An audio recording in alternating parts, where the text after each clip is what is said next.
Okay, guys, so we have a really special guest today again. Really happy to have you here. And yeah, it's super nice to have amazing DJ here who's going to talk about how he does his DJing, how he approaches it. Well, yeah, we're going to talk about lots of topics and we'll leave that to you in a minute. So, yeah, welcome back for the stream. And yeah, let's just start this class. So I want to hear an amazing applause for Danny Avila! Thank you, thank you. Can you guys hear me okay? Yeah? Is it working? Okay, cool. Yeah, good. Okay. Well, before I start the masterclass, where I'm going to be talking about everything on a personal level, kind of how I do my things, how I work on my edits, how I work on my sets. I want to talk about my beginnings, how I started, how I got introduced to, to the DJ world, to electronic music in general. I started DJing when I was 14, and I started with like the most simple and the worst setup. Let's put it that way. It was Hercules MK2 controller, which basically works with a really simple software on the computer.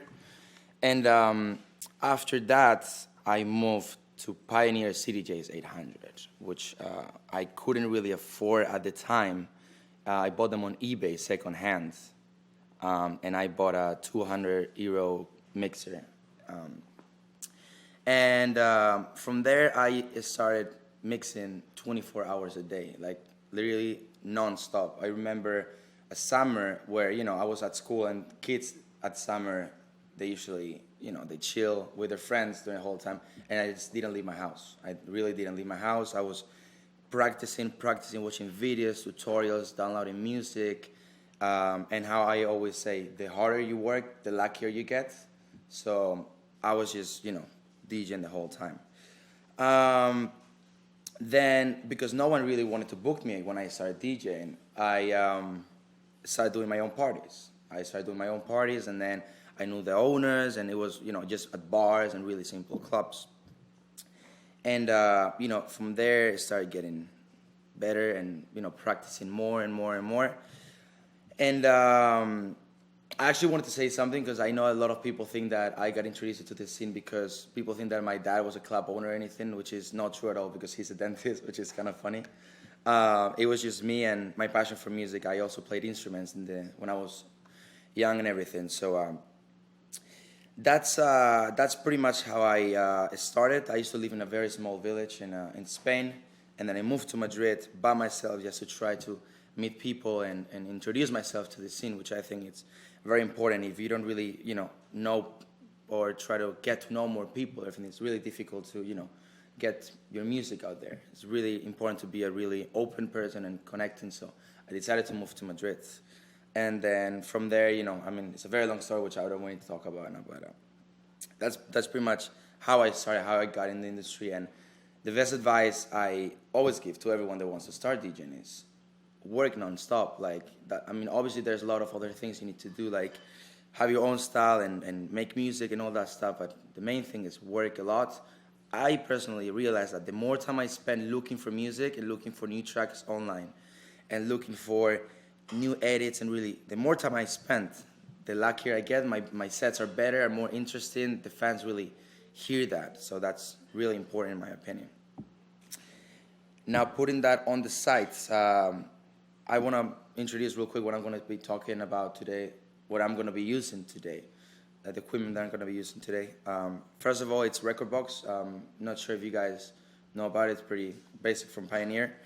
I'm going to be talking about mixing key as well, which is something that I use on all my sets. It's very important, and I'm going to tell later why. And I'm going to be talking about Logic, Ableton, how I produce my edits, because now we're talking about edits.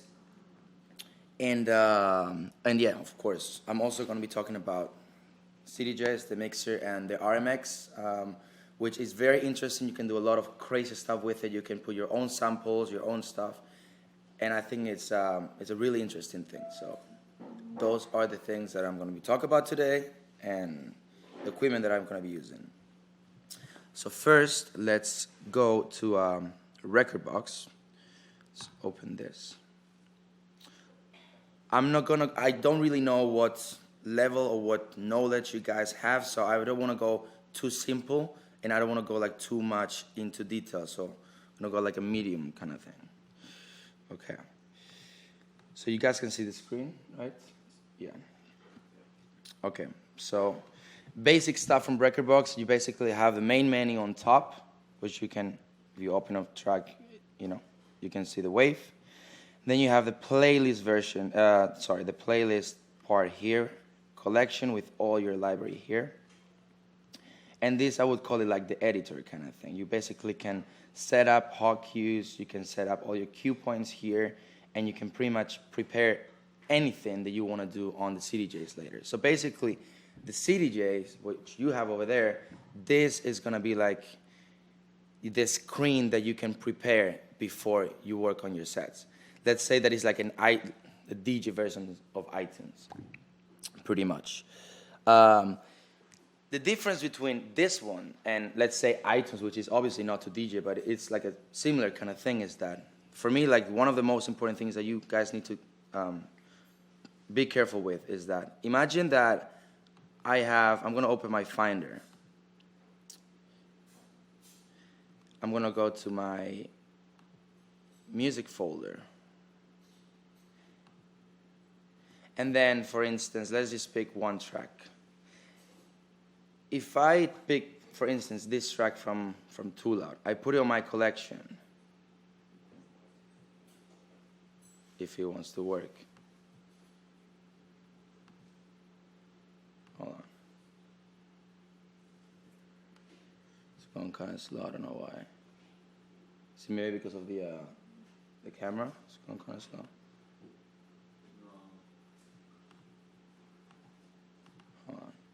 Okay, well, let's put it this way. This is a track I put on Rekordbox. If I move this track from my folder and I change the track to another folder, it's not like iTunes that is going to play the track no matter what. The track is not going to be played on Rekordbox, which means that when you play a set, if you export the playlist, that track is not there. You don't realize when you want to play on the CDJ, it's not going to be there. So that's why it's really important to your music to be super organized with it. I used to, in the beginning, to have my download folder, and from there I would put all the tracks on Rekordbox. But that means that when I change those tracks from the downloads folder, it's not going to be there anymore, which means that it's really important on Finder to have everything really organized, but not too organized. The reason why I say this is because you're going to be really organized on Rekordbox, but not on the Finder, because the Finder you want to put like some subgroups, kind of, where you have a reasonable amount of tracks on each folder. I have divided it by very general genres. I have bass, which is like dubstep, hardstyle kind of thing. I have hip hop a bit. Main, which is like progressive, electro, that kind of stuff, 128. And then tech house, which can be deep house, even chill out, but that kind of stuff. And then from there, I take all my tracks, I put them on Rekordbox. And then on Rekordbox, I do the subgenres where I am really specific about, tempos, keys, subfolders, all the genres, all my shows. And okay, a second. Vivian, what's the password again? Okay.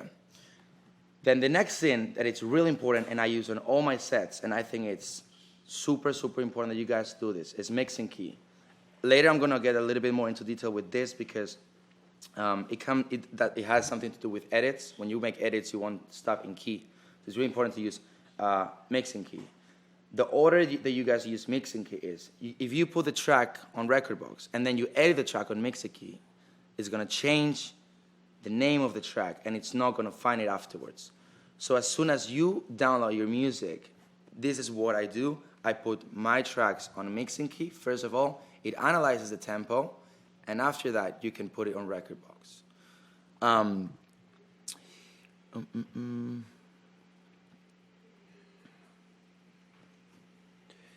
Okay, then after the music is analyzed, have all your stuff on your computer. and then you put it on here on Rekordbox. Then you start editing. This is up to you. You can choose however you want to do this. If you want certain cue points, certain okay, certain whatever you want to do. I personally have my own way to do it, and I like to have a lot of cue points because I play really fast. If you're playing at a festival and you're in front of a really big crowd, you don't want to mix a track in like 1 minute. You want to have everything set up, your cue points, your cue points, your hot cues, everything set up. So here you set up everything. This is for instance, this is one track. I have my cue points on after like 15 seconds pretty much. And what I do very often, I set up cue points skipping the breakdowns, because the breakdowns, it's cool, but if you want to play kind of fast, you want to skip that break, and I'm going to show you how I do it. Imagine that this track is playing. I'm just going to hit the cue point to skip this part that I don't want.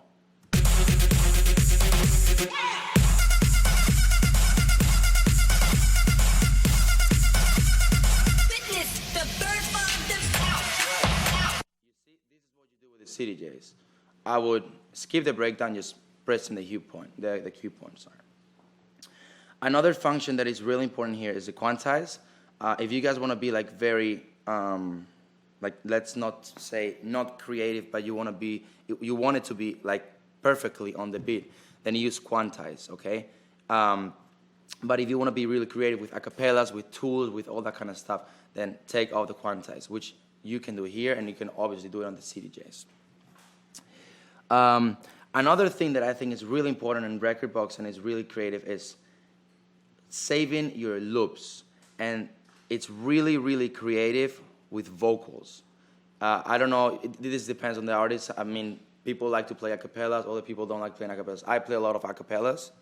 And the way I do it is, for instance, I'm going to take some random acapella, okay?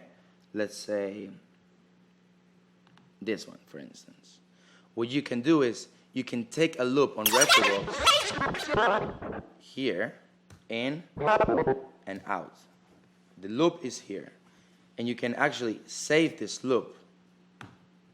So this loop is already saved. So when you go on your CDJ, this is already going to go on your memory kind of thing.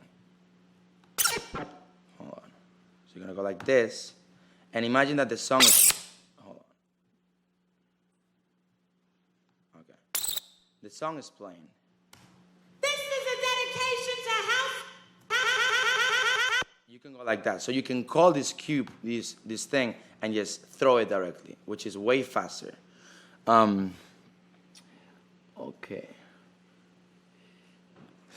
Okay. Then, like I said before, when it comes to all the playlists, you organize your music, you set up your cue points, your loops, everything, whatever you guys want to do it, because this is very personal. This is how I export my stuff. You can do it manually on every individual playlist. You go to here and you export your playlist.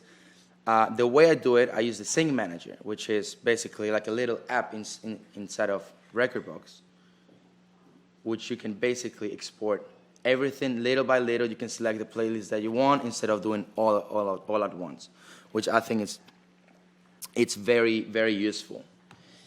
Another thing that I use all the time, and I think is super important and really fast if you want to create hot cues and memory and all that kind of stuff. You have the bit grid here, which you can select the bars that you want to skip. I always select 8 bars.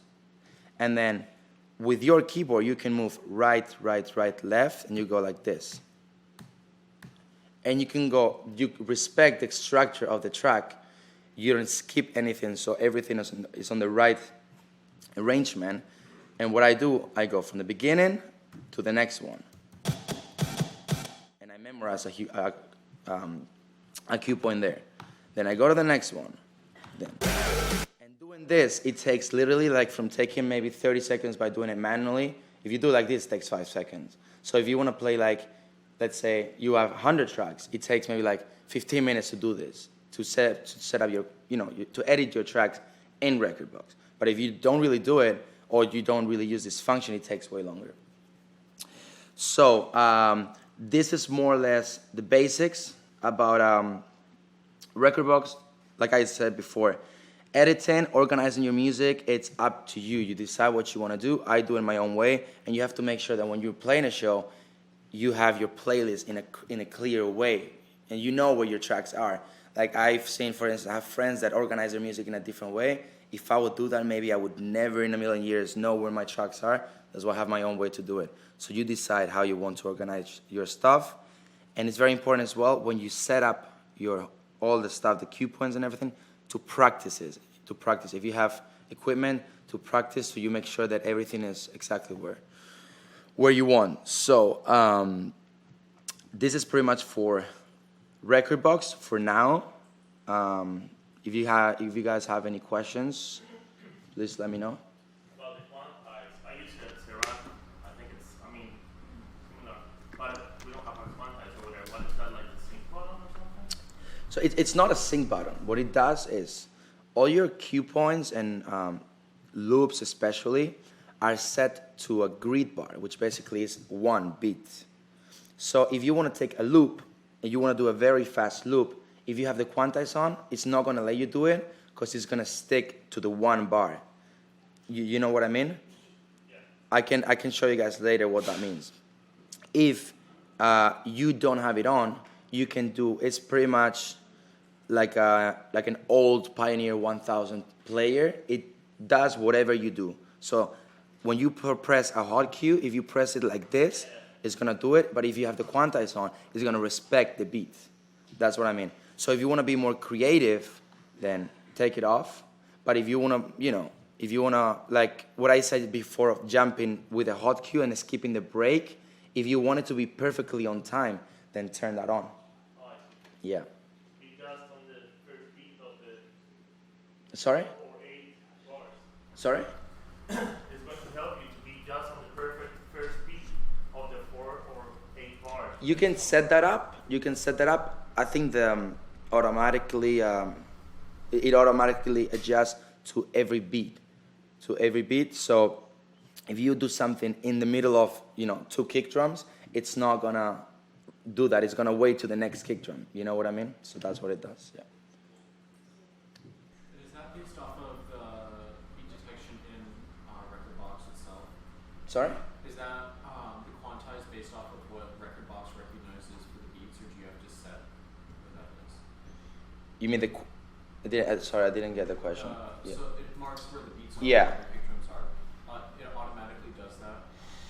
So it does that, but you have to be careful because this, for instance, this track, this edit is 128 BPM, then the whole track.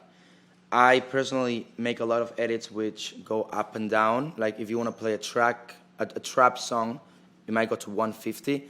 Then the grid is here. This is where you adjust it. This is gonna go a little crazy. Sometimes it doesn't adjust it on the right one, so you would have to go, to the first part here, and you set up the red mark, which basically means where the kick drum is. From there, the kick drum is already set up, and then the quantity is gonna work correctly. Okay. Because I use platinum notes to match all the gains for my EQs because I use Serato. Okay. And a lot of the time after I run through platinum notes, Serato will get the beat marker just off by just a very little bit. That's the thing. I mean, software always make mistakes. So you have to be careful, and that's what I mean. You have to analyze the music correctly and try to make sure that, especially, this grid thing is gonna be perfectly. So then when you take a loop, if the grid is not correctly, it's just gonna go crazy and maybe take the wrong loop if you have to quantize on. This is all with quantize. So I don't know about Serato because I've never really used it. But yeah, that's pretty much how you do it here. I hope that worked. Your question. Yeah? Yeah. Any more questions about this? All good? Okay. The next thing I'm going to talk about, and again, this is on a personal level, how I do it, is editing the music, how I make my edits. I think I play a lot of edits. Most of my sets are edits and mashups and stuff like that. And I'm going to say how I personally do it, how and what I need for an edit, how I make those edits. So I'm going to quit this. Sound a little bit weird. Okay. So, imagine I download a track and I'm like, okay, I like the track, but I don't really like the break. I think it's boring, whatever. What I do, I try to, find other tracks that fit with that track. The reason why I said mixing key before is because you need mixing key for this. A song that you analyze is in 6A, you're going to have to find a track that is in 6A to make a mashup or sort of edit with that. If it's a vocal or if it's like a sound or something that you want to put in, you can always pitch it up and down a few notes. But if it's a song, you can, because it really like destroys the whole thing. So I'm going to open, for instance, a project of, let's say, this mashup here.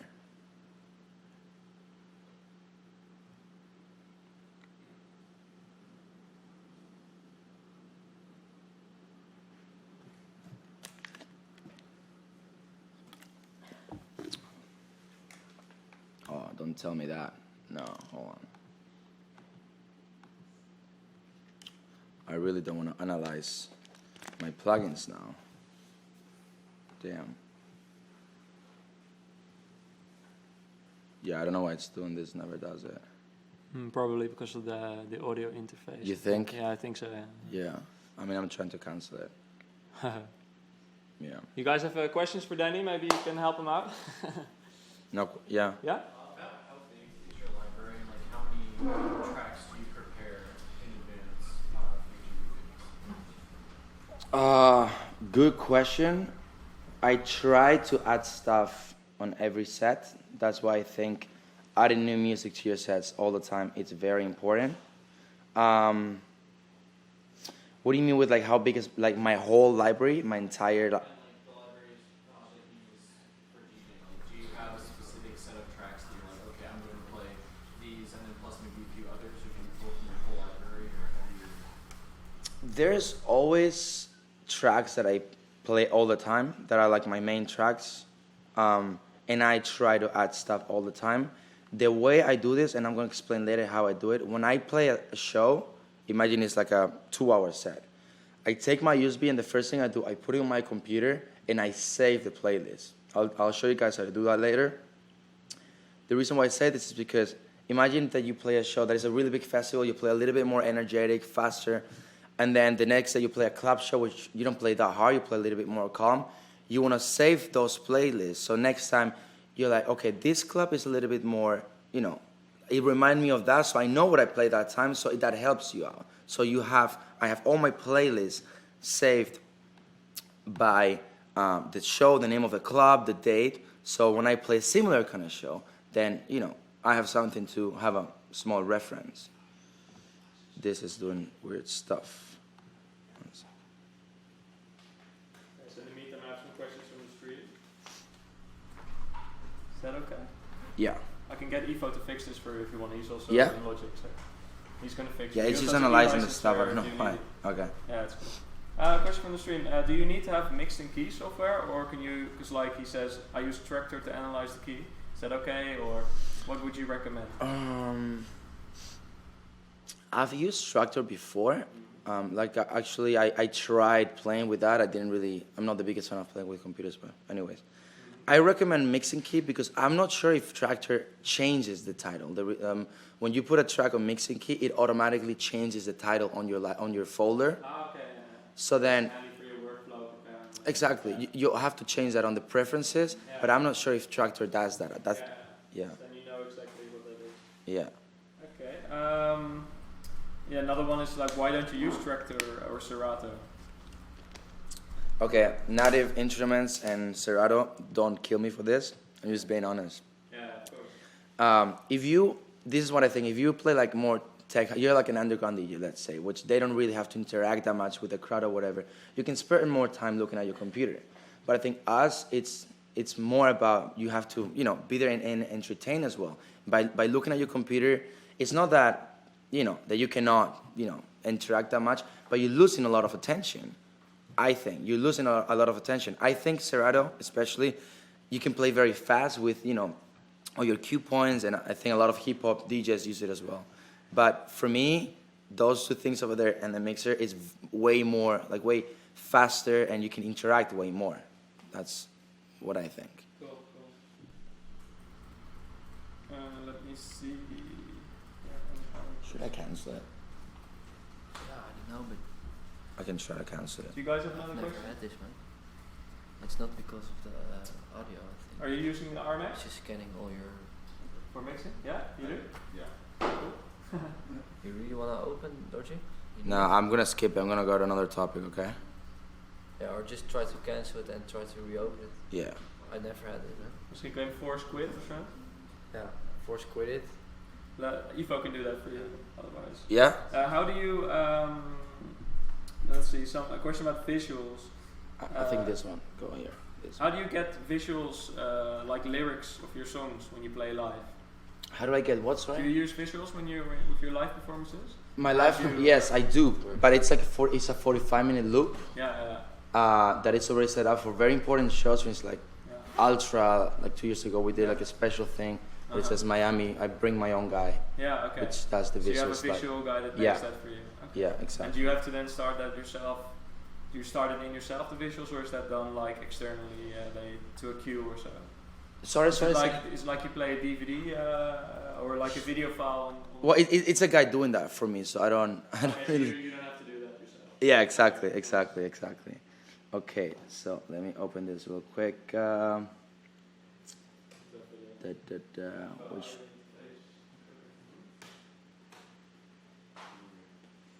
You Okay. select the audio interface in a minute too, I think, Yeah. for InLogic. Okay, I'm gonna open this edit, which I think is a bit more complex.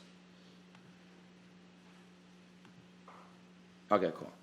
I think we need to just do the audio. Yeah, audio. exactly. Yeah. Very fast. And if you could do no input, that would be great because sometimes it gives some feedback. Here, right? Yeah, that one. Yeah, thanks. Okay, cool. Okay. Okay, this mashup, it's like an edit of an edit. So I made an edit. It's sometimes I don't want to open the project because I think I can work without the project. So I import the edit that I made before and I just add stuff afterwards. So this is.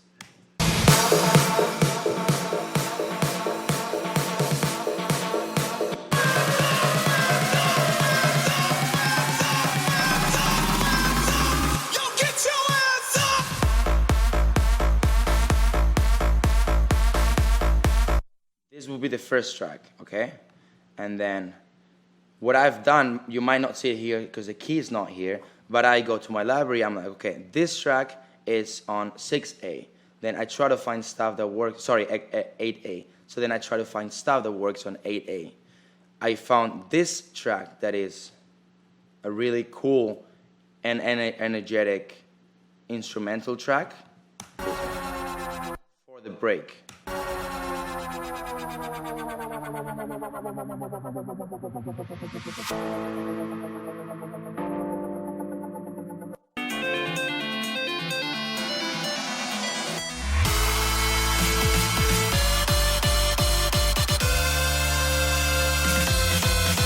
So this would be, for the break, you want a track that, if you want to put a vocal, like, okay, I use the reload vocal. So for this one, I wanted to find a track that is like, pretty big, however you want to call it. And then the vocal, it obviously needs to be on key. So this one, it is on key, but if it would not have been on key, I would have had to try with sound. You guys know Sound Shifter from Waves? So you can play with the transpose. And you would have need to find the right key that fits with the break. This one worked. So on the vocals that I use for my edits, I have this pattern created that I always adjust a little bit, but it's basically a bit of compression. So because of the tracks, most of the time they sound very loud, and the vocals, when you download it from the internet, it sounds kind of bad, and so I use a little bit of compression. EQ, depending on, if you have to get rid of like low frequencies, whatever, if it sounds bad from the internet. And I always use the Valhalla reverb 90% of the time. Just to give it a little bit of space. When night has become the day, they're sending you far away. For this one, I added a tape delay, but just a little bit, like 5%. And that's pretty much what I do. A lot of vocals that acapellas that you download from the internet is not the right quality. and it sounds kind of crap, let's put it that way. So I recommend, if you ask me for an advice, to add Avila reverb most of the time. It makes it fit to the rest of the track. Anyways, there we go. When night has become the day, they're sending you far away, so far away. Okay, this track, the one that is playing in the background, it's kind of long and it's kind of boring, so you always have to be real creative on cutting things and make it fit on the right arrangement. I didn't really want this track to be crazy long. I cut a little piece here, a little space, and I put the main part of the break with the main part of the vocal.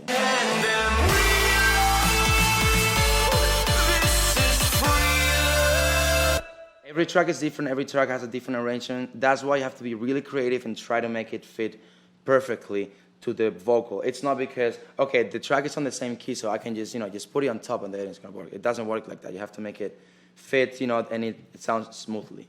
Another thing that is really important on the edits, what I do, and you can see it here, the transitions are very important. So it's always good, I don't think it's on this project, but you can also add effects, explosions, build-ups, risers to make it, fit with the rest of the stuff.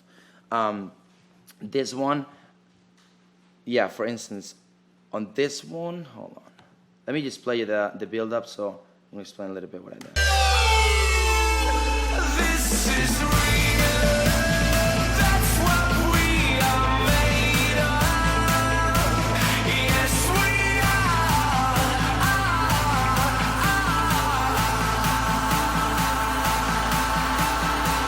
So I have the track on the breakdown looping because I don't really need that anymore.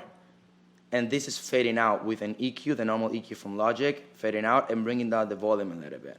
On the same time, I have this remix from Garrix, which is it's a bit old, but it works for the build-up, making a little bit more, giving a little bit of more energy. And then I have the main track that is going to be the drop, kind of, building up as well. So when it drops, it's not going to be like all of a sudden. It already starts introducing some part of the melody that it's going to play. So you guys can hear like this one coming in.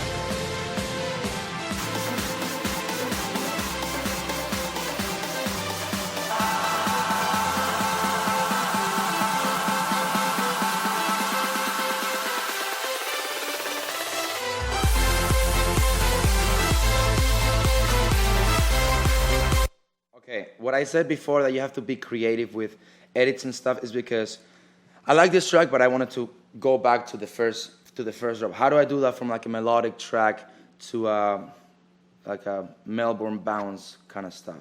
So I take this track, I loop it. Hold on.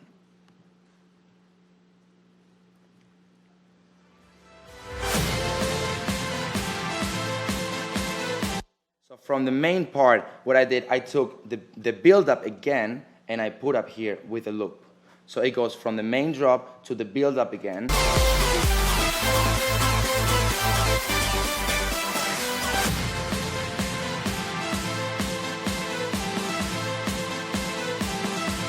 And then it loops, and then I add again the build-up from the first track, which is this one.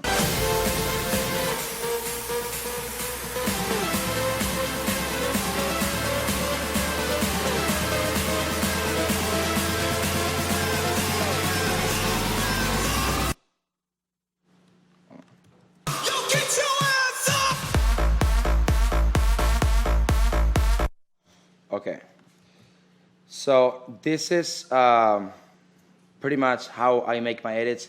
It's not something that takes 2 minutes. People think that making edits for your set, it takes like 2 minutes, but you have to make sure that it sounds correctly. Some people just put a vocal on top of theirs, like, whatever. You have to make sure that it's not too loud. You have to edit it a little bit.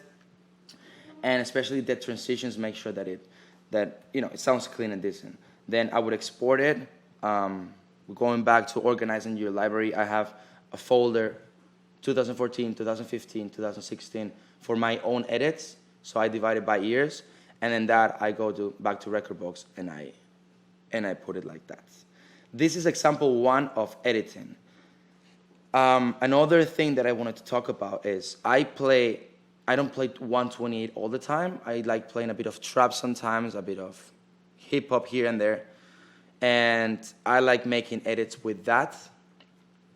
With Logic, it's very difficult, but with Live, you can be very creative creating those edits. You can start a track with 128, you can go up to 150, and you can end on 128. So that's going to be way easier for you to play because you don't have to worry about using, crazy mixing or whatever. So I'm going to open a project on Ableton.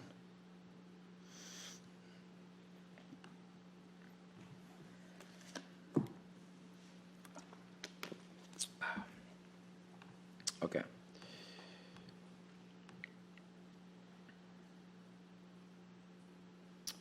Let's use, okay, this one for instance. Oh, great. Awesome. I deleted my files. One second.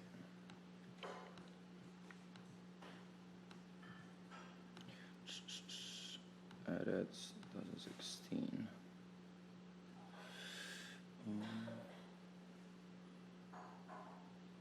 Where is this one? Okay, here, there we go. Okay, so I'm gonna try my best to make this work.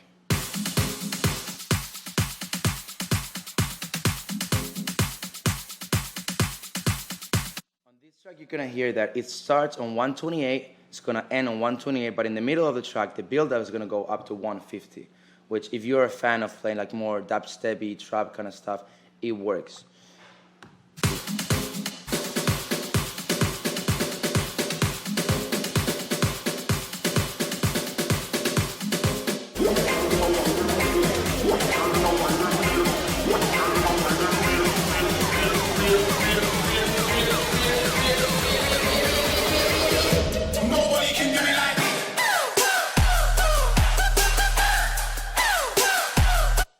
This track is 150. How do I get out of there? How do I go back to 128, making an edit?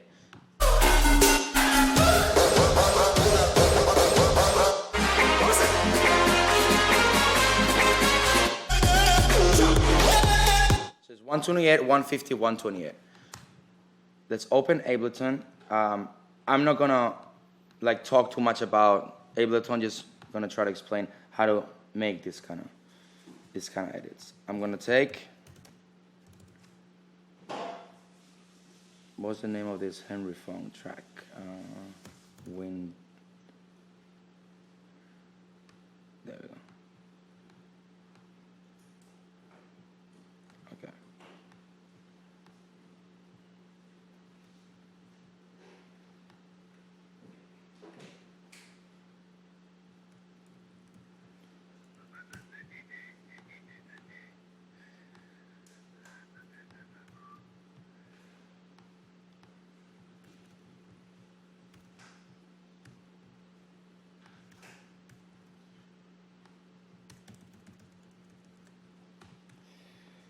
Okay, so we have this track. If you check the tempo, it's gonna tell you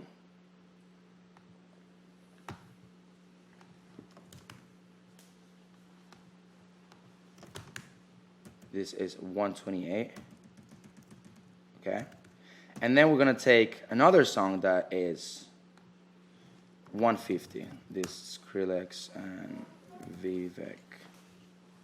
Obviously, you have to make sure that both of them are on the same key or one down or one up. If you have on 4A, I normally don't mind going 4A like 5A or 3A. That doesn't really make that much of a difference. You can make it work. So, going to this track.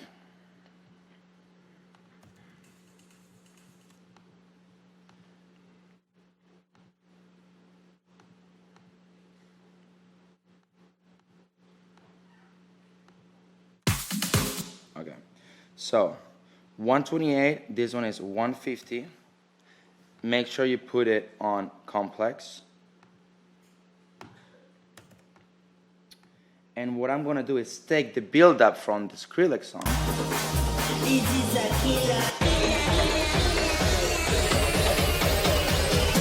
Nobody can do it like. The drop is here, so I'm gonna cut the rest and replace the first drop of the song that is on 128 and put the one that is 150. As you guys can hear, this track on 128 sounds like stupid, so how do we do this? There's this option here in Avila. You can be kind of creative with it to make edits. What is the track that is on the lowest tempo? 128. What is the one that is the highest one? 150. And you can play with the tempo rate from 128, and you can go up to, if the track was drum and bass and it was 180 BPM, you could also do that. This one's 150. We're gonna go all the way to 150. I also want to use a little bit of the build up from the Skrillex song. So I'm just gonna go like this. Volume, and I'm gonna automate the volume a little bit. Here.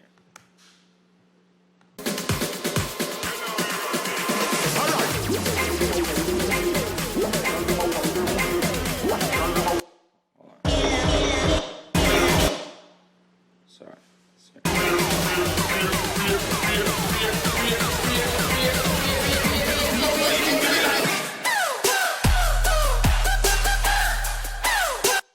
So the song, you can do whatever you want. You can do the rising of the tempo as slow, as fast as you want. Make sure it sounds smooth. You can, actually this one was right here.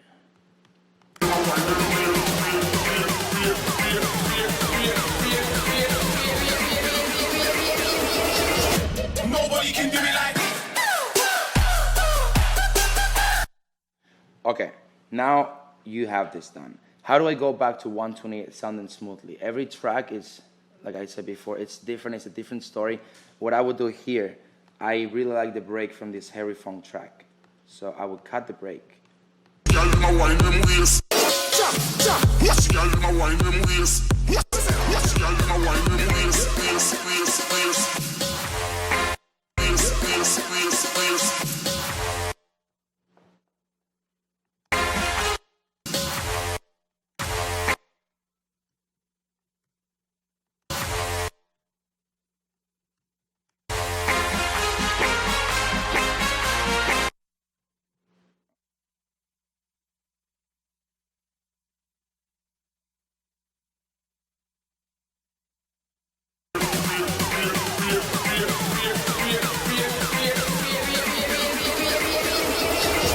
Nobody can do it like.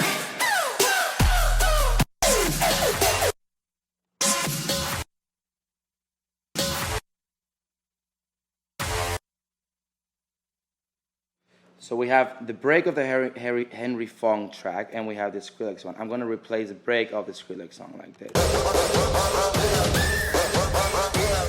Nobody can do it like. This usually takes quite a long time. I'm just going to try to do it.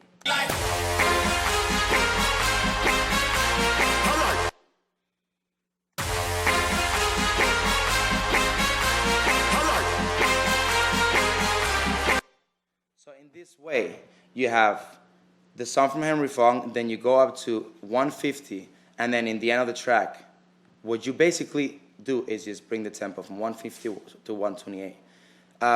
You can use 10 tracks if you want. You can use risers, whatever you want to make it sound clean, because with this type of edits, you can do it bad very easily. It's way more difficult to make a proper edit with this. Do you guys have any questions about this kind of stuff or the previous edits? I've got some questions from the stream. Yeah. Let me come up. Vivian, what's the puzzle again? Is the break here playing from that Henry Fong track playing at 150? The break from Henry Fong. It should. But it's actually not. Something's wrong. Hold on. 1 second. Win that thing.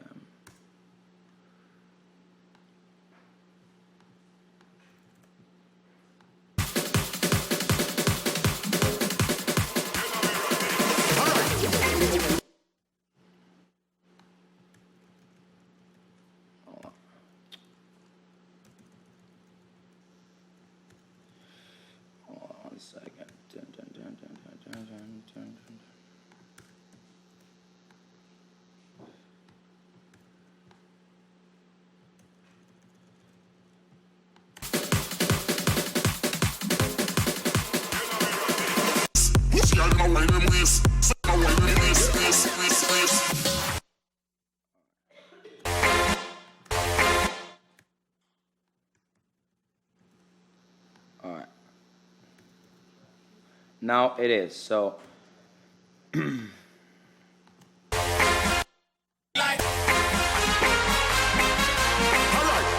it is. So what I would do, I would bring this down smoothly, maybe from 128 to like 140 something, and then progressively go one to the drop. I will go to 128. So in this way, this track is going from like around 140.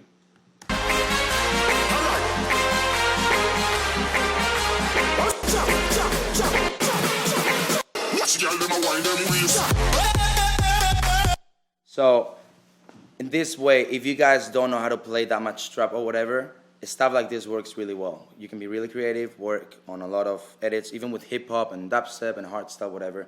Not saying that you have to play everything like this, but this is very useful, I think. I do it a lot. So. Cool, man. I have lots of questions about this topic from the stream. First one, where'd you get your acapellas from? Acapellas, you have to be a little bit sneaky with that. Most of the acapellas, you can buy them. Yeah.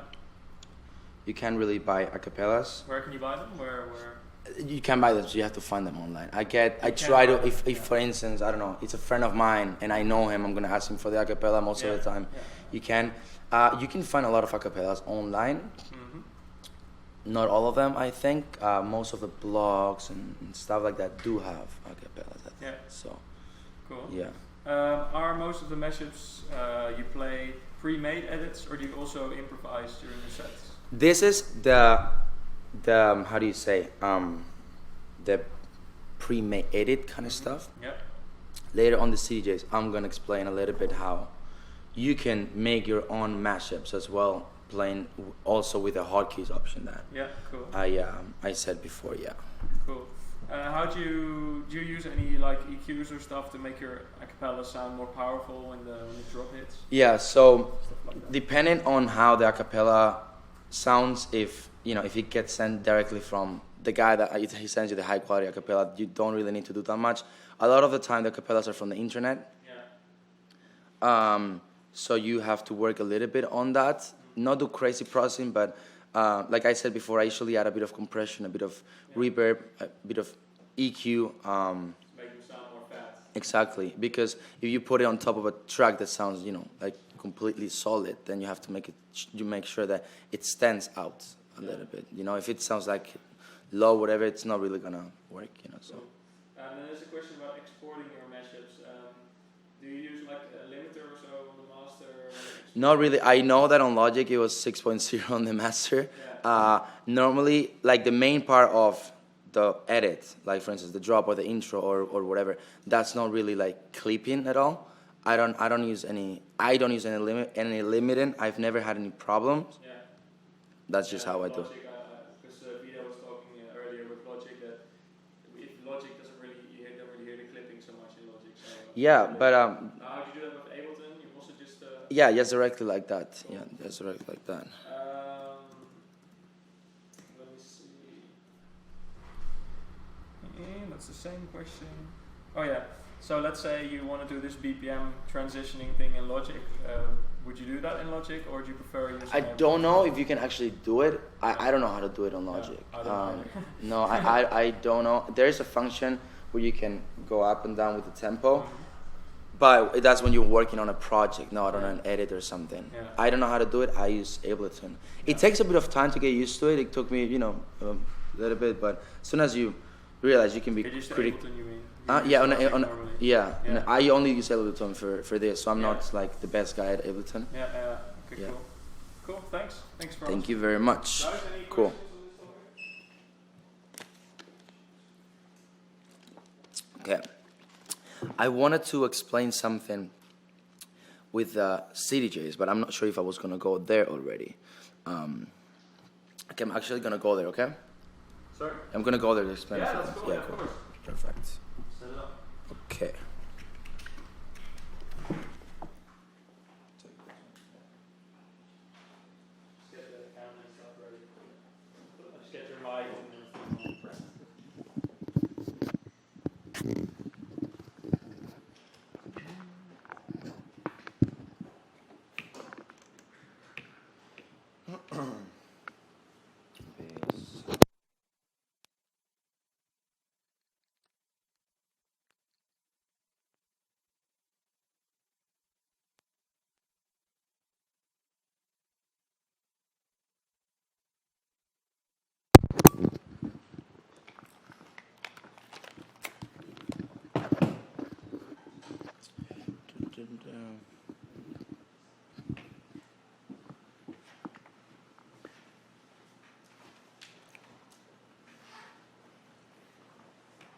one thing that I forgot to mention before with the hot cues, to make sure that they actually pop up when you plug your USB and you're playing, there's an option on Rekordbox, I might show in a little bit, that it says auto load the hot cue. So when you select that, as soon as you press the track, you see my hot cues are already here. So you don't have to, recall and press this button. It automatically shows up. That's very important. Otherwise, you lose a lot of time. But I'll show you in a bit that function. Okay.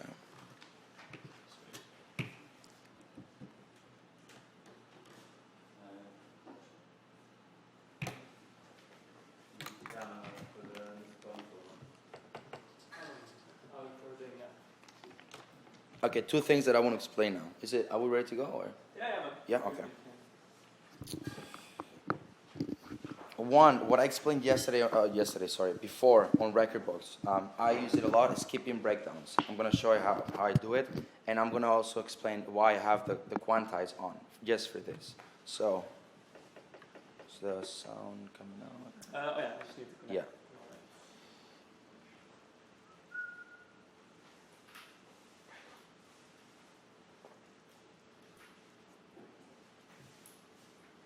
Should work. Yeah? Okay, cool. Very simple. You set up your hotkeys on Rekordbox. You set up more or less the parts in the break where you want to skip the break. I usually put a hotkey on the second build-up. I'm going to show you what that is.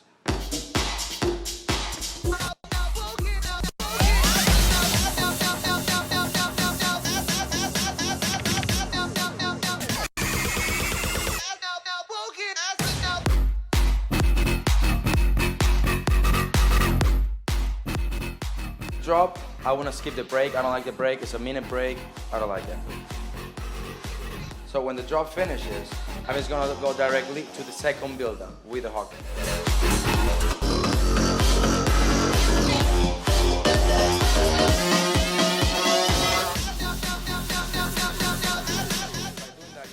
Whole break that you don't really want to use.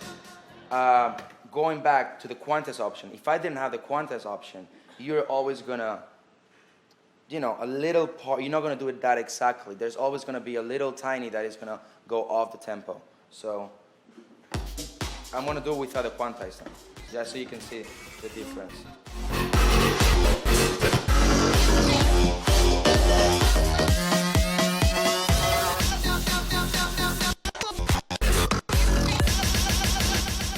Without quantize, and this is with quantize. So without quantize, you can be creative, you can play whatever you want. With quantize, you basically can. Another thing that I use a lot for the hotkeys, and this is like the live way to do edits, is you have all your cue points set up, all your cues, your cue buttons there, everything. And I'm gonna change the drop for a different drop.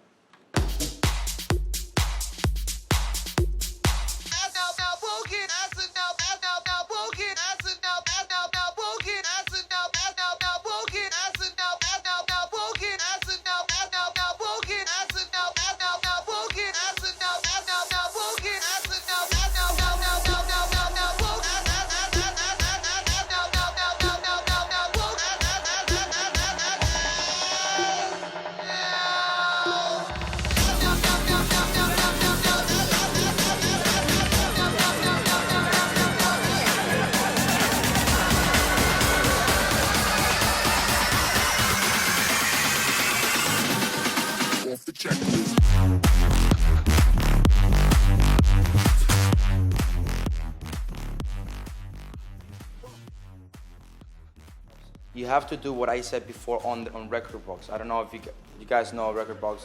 Obviously, okay, go. Set up everything perfectly, the right tempo, and then you can be really creative. For instance, this one was 32 bars. So every 8 bars, I set up a cue point. On that, I know when my build-up is coming, I know where to start the track on the build-up, and then I know that I'm gonna be able to change the drop. Okay. That's changing drops. You can also change breakdown. So let's say this drop is 30 seconds and this drop is 30 seconds.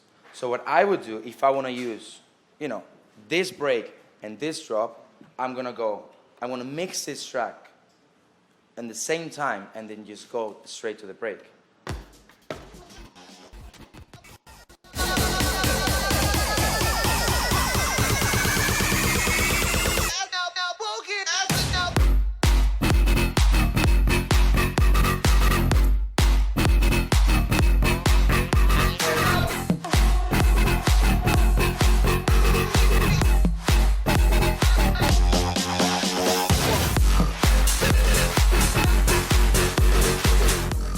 Both drops on the same time.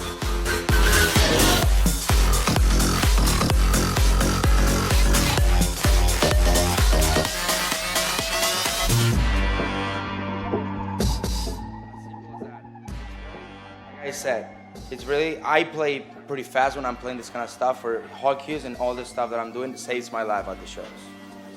So that's pretty much it when it comes to live editing. Yeah. These are the CDJs 2000 Nexus. There's also the 2000 normal and 2000 Nexus 2, which are the new ones. Yeah, which are cool, are really nice. There's a button here, it says quantize. So it's basically on and off.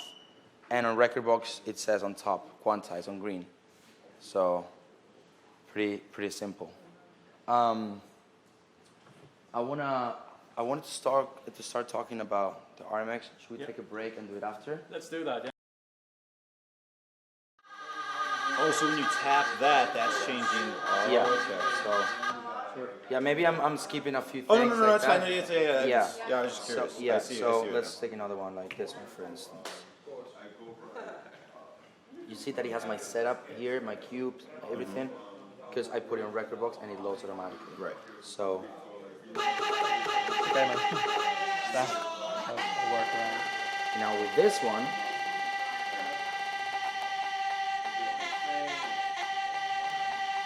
you adjust it, and at the same time, white. So you put it on wide. Okay. White is instead It's of like plus or minus 100. yeah, exactly.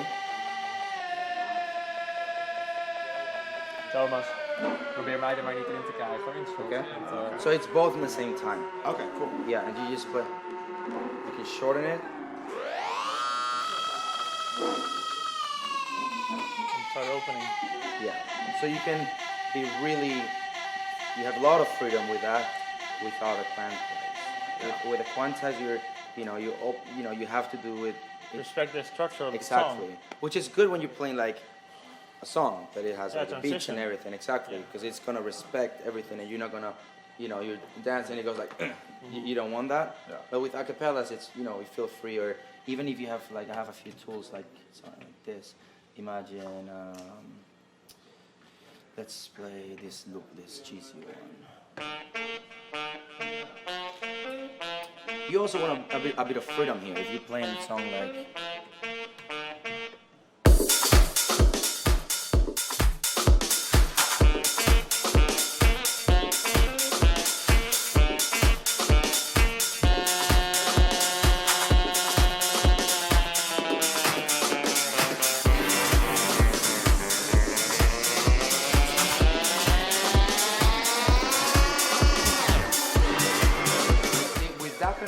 You want to feel free to do it. If I turn on the quantize, it's most likely gonna be wrong.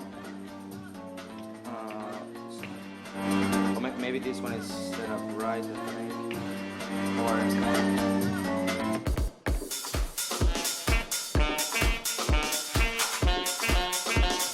and then you're gonna have to adjust and mix it. But if you want to go crazy with it, then just quantize off. Making it drag, like it was making like a screeching sound almost. Sorry? Like you just did something that made it like a screeching sound. You were like dropping the tempo and like spinning it at the same time. What do you mean with this one? Yeah. He was nudging it Right, on the right. jog wheel. And it was making it do that screech. What's a screech? He said that I really don't know. like how you were when you Oh, tapped yeah. that and you did Yeah, that. I was the actually pitch, just explaining to him. So basically, there's two things. You play with the loop, and the length of the loop That's one thing, and then you play with the tempo of the track. So it's two things. You press this one here, and you change the loop. And at the same time, you put the tempo up. I do that a lot, and I think it's really cool. It makes it more interesting. Also with acapellas, you can have two tracks mixing. You know, imagine you're playing maybe tech house, which is longer, so it's easier to mix. And then with that, you can just go crazy and be really. Do you have the key lock on when you do that, or no? The what? Probably not. Like the master tempo key lock? Or you do I that have off? master tempo always on the tracks. But not when you're doing the pitch. No with this. Okay. No with this when I'm pitching up. When I'm doing this, you need it to be off. Okay, yeah. Okay. Makes sense. But if you're playing an acapella, I'm gonna tell you why you need it on. Because if you're mixing acapella and maybe it goes a little bit off, it's not mixed correctly. You have to go like this. Without the master tempo, this is gonna go like this. They know what is what, but they don't know what is what. They Yeah, just and strut. you don't really want that. Yeah, yeah. So what I always do on, They know what is what, and I can but they mix don't it, know what is and then what. I They take a look, just take it off, so I can. You can do that, Yeah, very cool. That's how I do it. And then cut the bass too, just to, or do you normally cut Yeah, the it bass on depends. that? It depends if it's a break. A build up. I usually go with a filter. Okay. I don't really like doing this because when you take off the bass, it's killing every single frequency, Right, it low kills a lot, frequency, yeah. and it really kills the vibe a little bit. For me, it's better to go like this. You still have a little bit of fun. Okay. Instead of going, it just kills everything. Cool. So.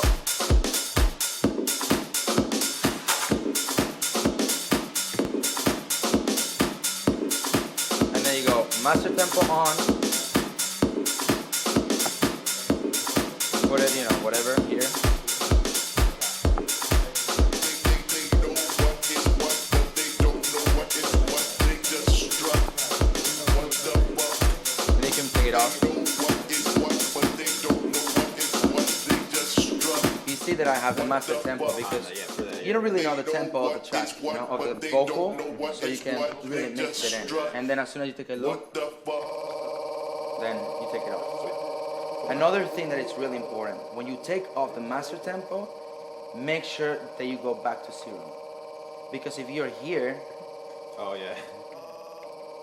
you don't want this difference to go from here and then it sounds bad. So you put it back to zero and then you take off the master tempo.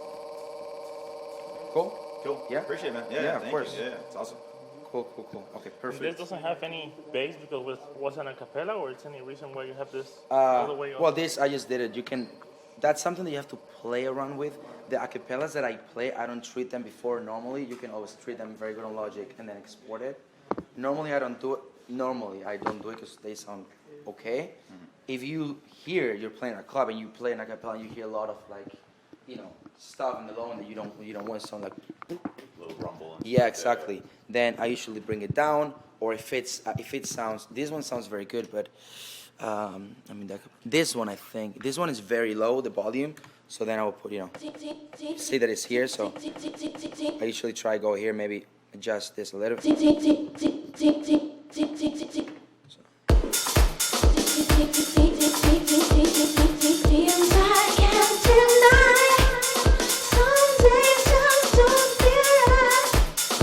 So with the vocals, you really have to use the EQ here very good. Yeah, so you make sure that it fits on the track. Depending if it's a build-up, there's gonna be more high sounds building up. So you're gonna have to maybe put the volume a little bit louder, so it's not too low. And that's basically it. You can be really creative with loops. You can even use hot cues to play around with it and just be laid back look. Yeah, I think that's pretty much it. Do you guys have any questions about this? When you make a regular transition, not an acapella, like 2 songs, how do you do with this? You take the bass from from the one it's playing, or from the one it's going in? Yeah. Later, also we're gonna We're gonna do a bit of mixing. If you guys wanna, do a few mixes, I can tell you what's right and what's wrong. The basic stuff about mixing, it's. Let me try choose. This song, for instance. Let's go to the end of the track.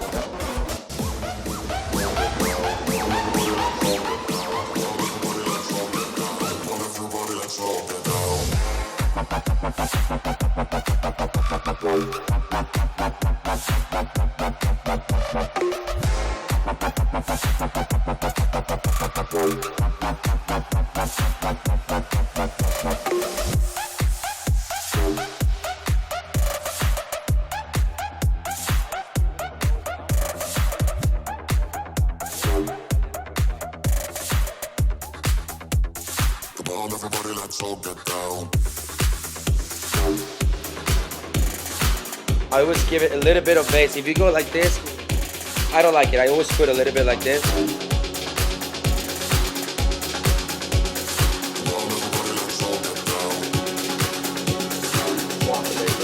Yeah, so depending on what you're playing, with this type of music, I don't really like having both basses up. When I play like more techie, underground kind of stuff, you could do it, because, I usually play 2-3 tracks in the same time, so you can leave maybe both basses up there. With this type of music, when I switch, I just go from, it's like this, so I go like this. Yeah. So it sounds a bit more smooth. There's always a lot of melodies involved in this kind of music. So by doing this, maybe I go like this a little bit to get rid of some part of the track that I don't want, and I want to give more importance to this track. So yeah, that's pretty much how I do it. But afterwards, you guys want to come in and do a few mixes, and I tell you more or less, what's right, what's wrong. You can feel free to do it. Okay. On the stream, now I'm really curious about what kind of DJ effects you use, actually. Yeah. And how you have particular tricks. Yeah. Is it interesting for the crowd? Yeah, so we're going to talk about the RMX, which is an effects machine, in a little bit, which is really interesting. If we go to the normal effects from the Pioneer, the effects that I use most of the time, my favorite ones is obviously the echo, okay, which I use it a lot on the build-up. So what it basically does, you guys know what echo is, but for the build-ups, it just like doubles the sound. It gives it a lot, like the build-up, it doubles it pretty much. So you've got that set to the master then? yeah, so This I effects always have it on the route to master. Okay. Depends, my friend, I play back-to-back with Dennis Coyo a lot of times, and he always puts it on the channel, On the which channel, I don't like it, and we always fight. I like it on the master, but for the echo, it's really important that the tempo is correct, because if it's not on the beat, then it's just gonna make everything sound like out of the beat. So you can do this in two different ways. You can put it in auto, which is automatically the mixer is gonna detect the BPM, or you can tap it. You can do both. Tap takes a bit of time. It takes me like 5-6 seconds to do it correctly. I try to do the other one, the one that they are, auto. Show you.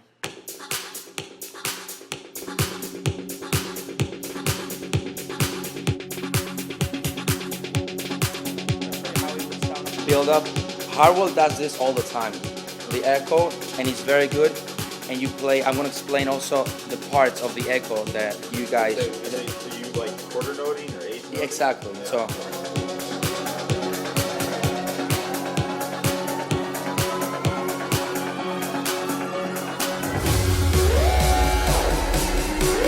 Now it's 1 bar 2.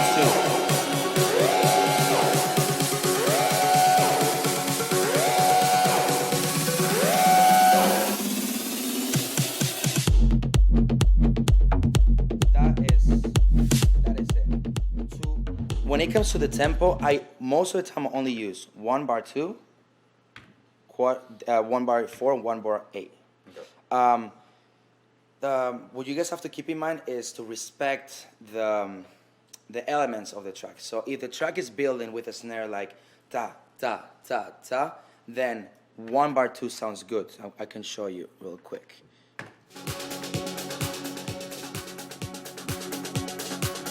It basically doubles what the track is. If it's on the kick drum, then half of it would be 1 bar 2. Okay. So it's like this, and I'm doing that, like, and then you can cut it again.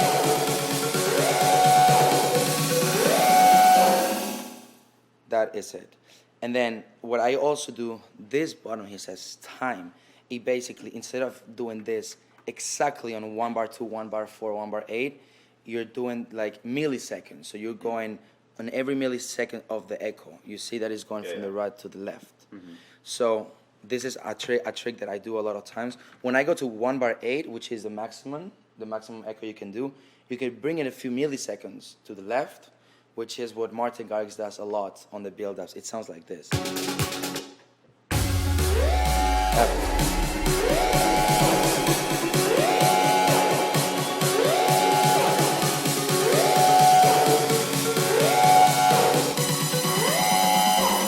You hear it? Yeah. It's that little noise that creates like an extra kind of build-up. Okay, so you took that all at 1 millisecond. Exactly. That I usually add a filter. Filter, you know, you guys probably know what the filter does. It's basically, I don't like cutting the bass on the build-ups. I like using the filter. Like if there is a build-up, you're basically doubling the build-up. You're making it sound like double, way bigger, you're cutting low frequencies. I use the this build-up to the right side. I don't really like the left side.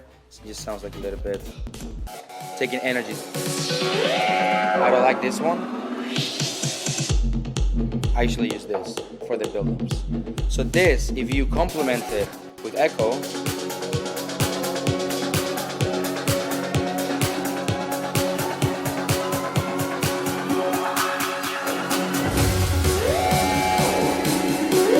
you hear that it's getting more thinner.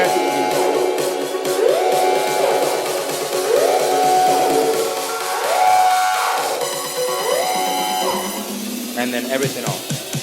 Okay, so you just kill it here, so you don't have to worry about like that center by the If time you to go, drop it, if you're using the filter and you try to do it manually, because that happens to me sometimes. You miss a little bit. you're not gonna put it exactly on the center. Well, most of the time. Yeah. So I usually just go, you know, if I'm doing this, I just go like, Kill it. Okay. and then I'll go like this. Right. Yeah, because you know sometimes you're just gonna miss a little bit, and sometimes if I'm doing it so fast that when I do like this, I don't hit the button, so it messes the drop a little bit. Imagine I go like this, and you don't hit it, Right. so you know you have to make sure that you hit it, so you got the punch, and that's basically it. Another effect that I use, you know, to be creative sometimes, instead of the echo, I use the delay, which is very simple to the echo, but the echo keeps going more time, and the delay is very short. So on this one, on the mixer. So the echo for what I said before, and this delay, we're gonna use it for this. So we put in 1 bar 2, which is half of the beat, you know, 1 bar 2, and then we're going from left to right.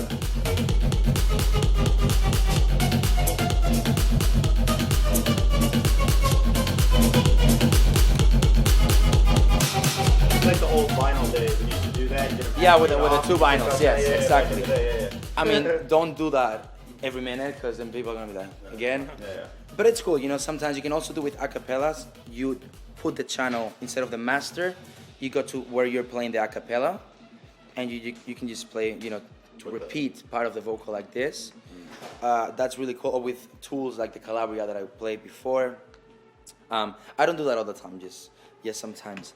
And another effect that I use all the time, and especially to finish my sets, you don't want to cut the music and it be completely off. You want to have a little tail, you know, so people are like, wow. So what I do, imagine, this one I put it on the channel, because you don't want the next DJ to also have the reverb. So make sure when you use the reverb, you put it channel 3, okay? I got a reverb here, and I put the bigger one, which is 100. And then imagine that I want to stop right before the drop. I'm gonna put it like half, okay?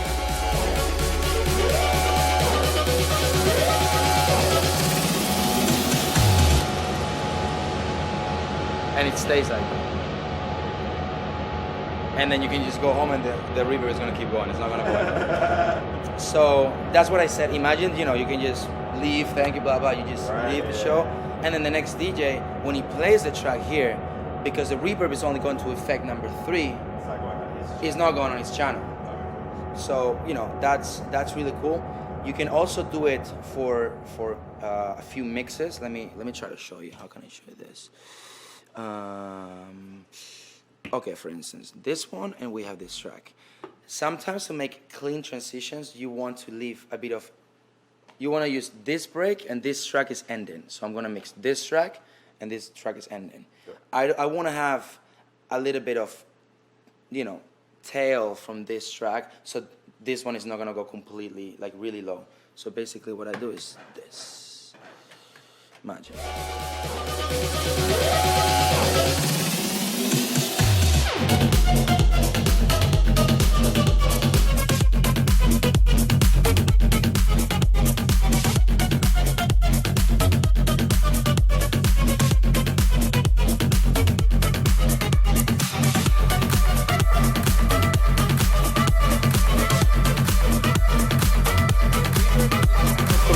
And I'm gonna make sure this one gets a bit of reverb, okay?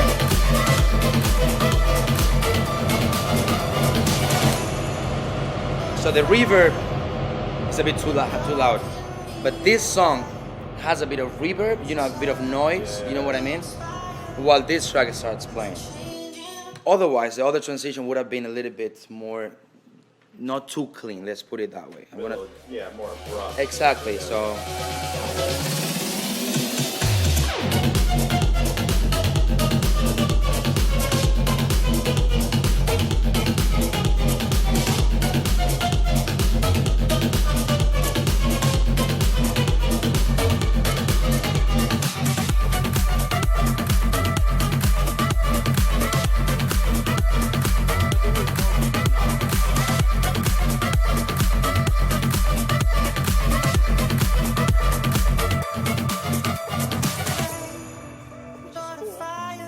Kill it a bit too much. It's like from a lot of, you know, going on to like completely down.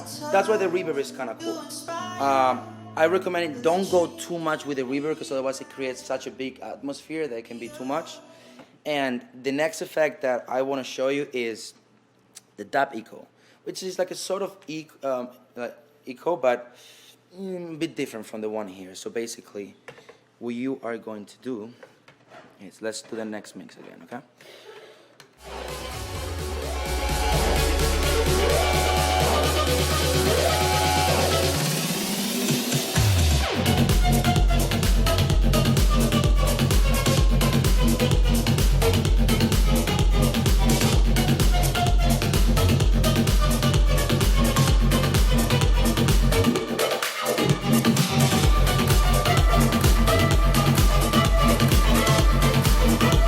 I'm gonna select dub echo, and then I'm gonna put it to the right a little bit.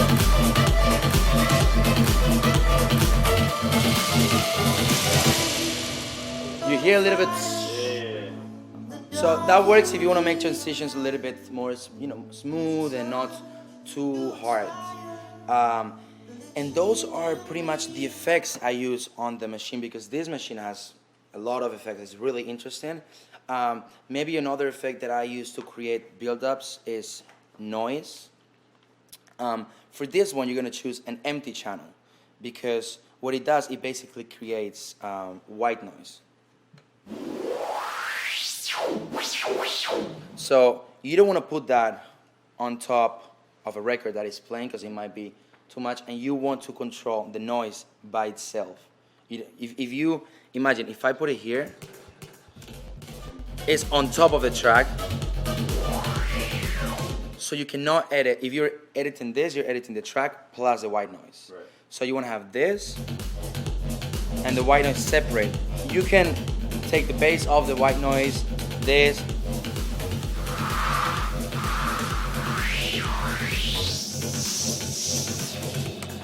So that's why I recommend to use this individually on a channel that is not playing.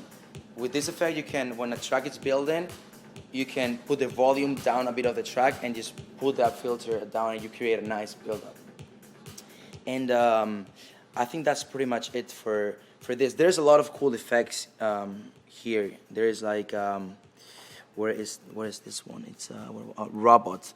If you take a microphone, I don't have a microphone now, but if you take a microphone, you can speak and it sounds like a robot. So if you want to mess around with the crowd, you can do. I've done it a few times. They were like, what? And that's it. Those are the effects that I use. It's important to practice, so you get used to the effects, when to use it. Don't use it too much, because otherwise, the crowd is going to be like, too much effects, too much going on. And I think for it, that's it. That's going to be it. I want to explain the RMX. Guys, ready? Yeah? Yeah. Okay. Nice. You want to do it here? You guys want to sit down? I mean, it's cool if you guys want to stay here, whatever you want. I mean, I think it's easier to see here. Okay, if they're fine by that. perfect. This, up to you guys. Yeah. Up to you. So, RMX. This machine works through the output of the mixer, send and return, which has to be set up previously.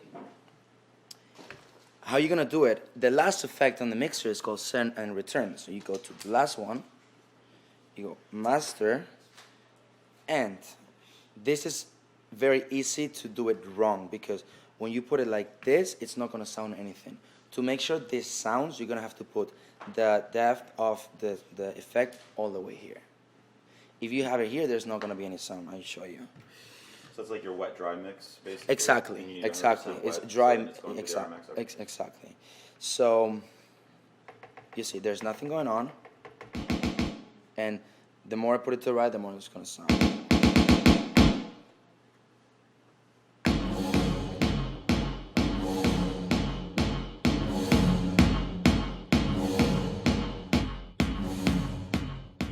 This effect machine works with a quantize, which for this one is super important, but the quantize is inside of it.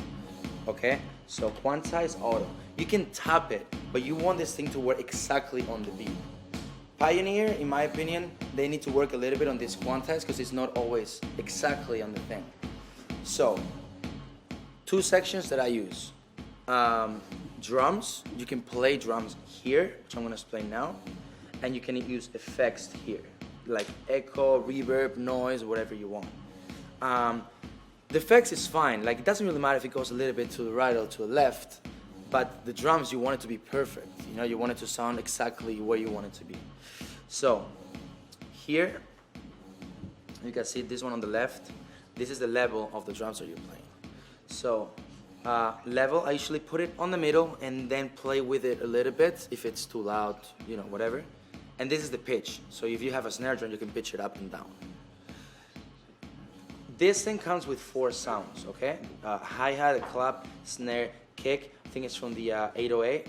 Not sure, but it's really basic.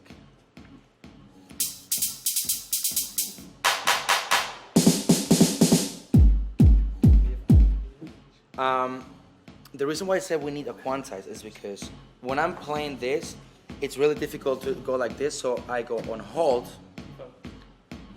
and then it's just gonna stay like that. If the quantize is not right, imagine the kick drum going on a different tempo than the track. It wouldn't be right. It would sound like you're mixing 2 tracks and it's not working properly. So the quantize is right. This thing is holding the sound. So if you don't have it, you can do it manually, but it's cool to have it on hold so you can go like.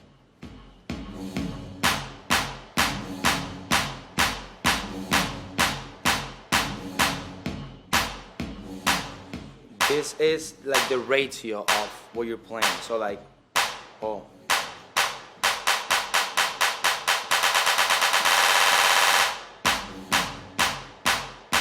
Okay. Then with this, you can be super creative. You can, hi-hats on top. You can do whatever you want. And then, what I think is really cool, but you have to make sure that the quantize works really well, otherwise the mix can be really wrong. It's this one here. This, you are like creating a sort of like percussion loop here. This is like a rec button, okay? So you're recording what you're doing. So.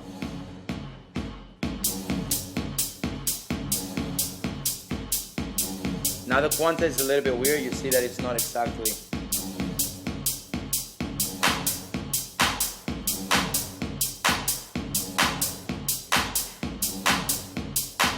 You're basically recording what you're doing. So you can turn off the music and just be like,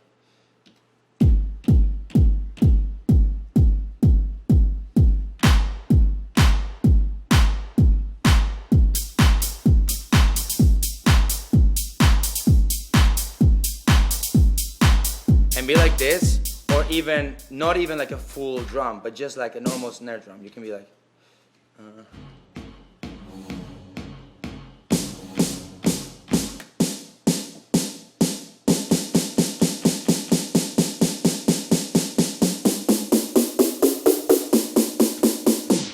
and then you drop the. I'm gonna explain that later. But so it's really creative. You can do a lot of things. But again, the quantas is. It's really important. It's not essential. It's not that you need this controller or this effect machine to, be a better DJ. But it's cool. It's really, interesting. Huh? An extra toy or something. Yeah, like, it's cool. I have it on my rider and I use it all the time. I'm gonna be honest. I don't use it like when I play big shows because it's you have to spend a lot of time with that. When I'm playing in smaller clubs or whatever, you can do a lot of crazy stuff with it. Why is that you? The thing, when I'm playing a festival, you're in front of a lot of people. Mm-hmm. So I think it takes a lot of attention. I'd rather be on my mix, playing very fast and stuff, rather than just be playing drums on a small machine. Yeah. But when I'm playing a smaller club, because there's a lot of energy obviously on clubs, but it's not that such a huge thing. Then you can play. Then I usually don't play that hard on clubs. A little bit more clubby sometimes. And then I use this to, it's interesting and you can have a lot of fun with it. That's the first section. And the second section is effects, which, to be honest, I don't know all of them. I use two of them very often. Echo and the noise, which is very similar to echo here and the noise here. But the thing is that as soon as you turn this on, okay, and you're here, none of the effects work anymore. Here, okay? This works all the time because you're sending the effect to here. So you don't have any of these effects right now. So you have to use the inside sort of thing on the RMX. Very simple. This is the amount of effect you have.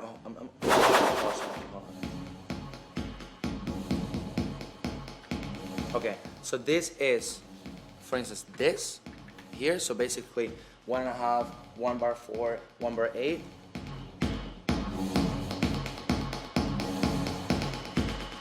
And this is basically the amount of effect you're giving to it. Okay, you can like the dry one, kind of. This is the echo, which like this.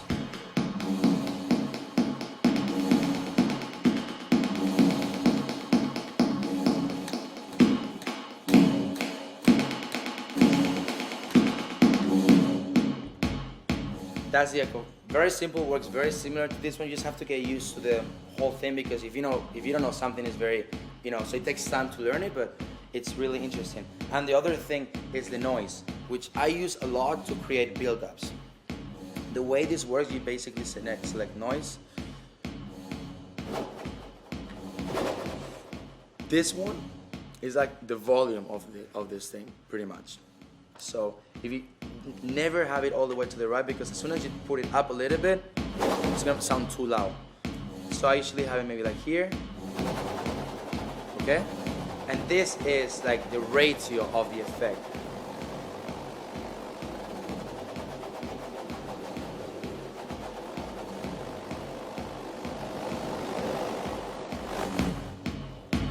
That's basically it. You have more freedom with this one because with that one you basically have a Yeah, you can't like LFO. exactly, with this one exactly, it's like an LFO kind of thing. So it's very creative. The rest of the effects, to be honest, I've never really used them that much because I'm always like more concentrated on this and this part. If the quantize is not working properly, you can always stop it. The same here, you can always.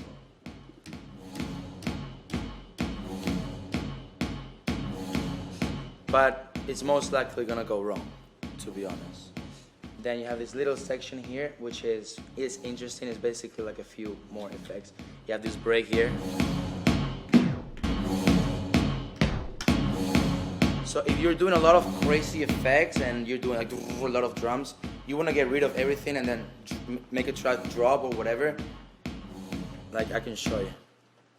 Look, so.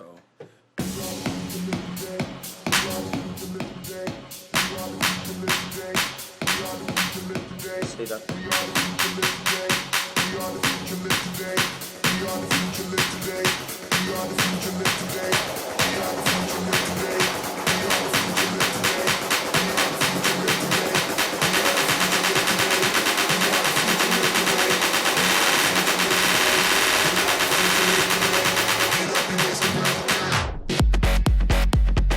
Press the brake, it gets rid of everything directly. So if you're doing a lot of stuff, it's very hard to, stop this, and that. So you just go here, and then you drop it. There's another cool effect here, which I don't really use too much.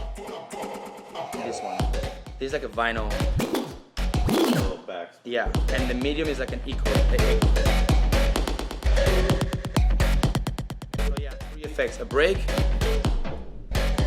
echo, and then you have the vinyl brake. It's like if you do like this. So that's basically it. Another thing that you can do with this machine, you can download the software. Very simple. You put a SD card, and instead of having these sounds here, you can put yours. So if you want to put your hands up, or you want to put a sound or a scream or whatever it is, you can put that.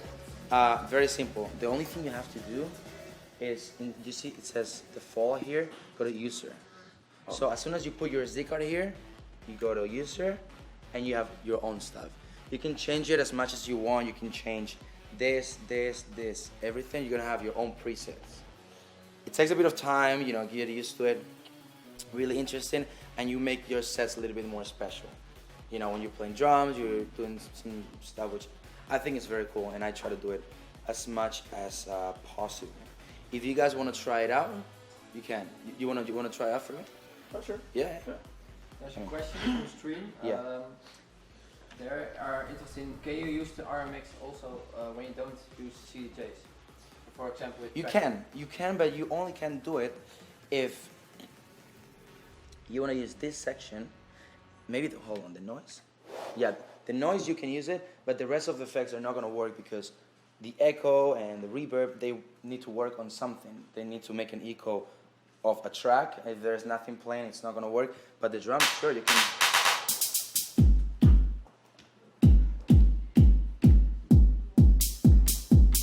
And there's nothing playing right now. You can. You have to keep it on a loop, or Sorry? you have to keep on a loop. Yeah, this one works. It's like a 4-beat loop. You can change that if you go to the software, and you can change the length of the loop. The normal one that comes with the RMX is a 4-beat loop.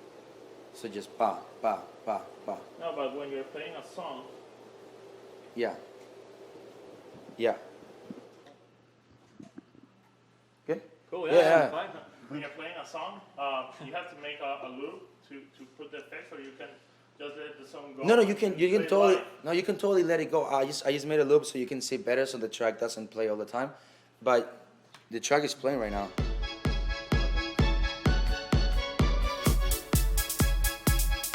We are the future, live today. We are the future, live today. We are the future, live today. We are the future, live today. And for instance, on this build-up, you can make the build-up go a little bit crazier like this.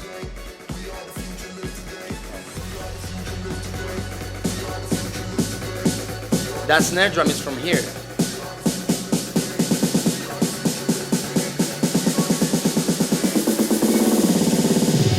Get up and raise the red again. The energy of the build-up a little bit, or even if a break is like too slow and there's like no rhythm at all, you can always play, like a nice loop, hi-hats or something like that. So it's cool, man. It's cool. I like it a lot, and I'm using it very often lately. So that's pretty much it. You wanna give it a try to see a little bit how it works? Yeah.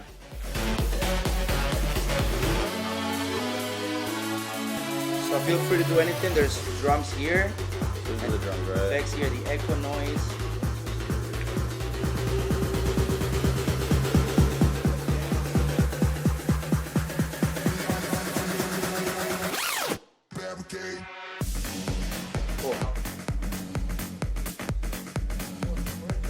This one is very cool. The one on the left, vinyl brick.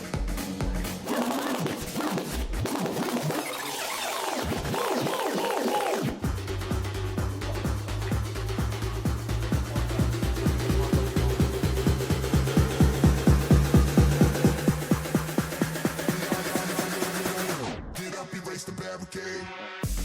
So yeah. It's on hold now, so it's gonna stay. So if you do this, Yeah.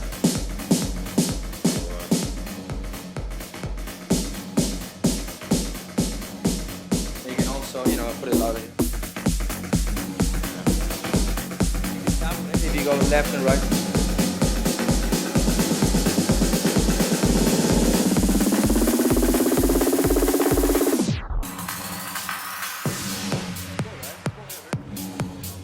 Some of you guys want to try real quick, or you good?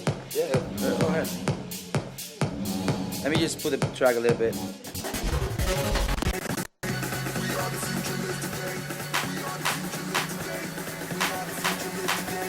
Get up, erase the barricade.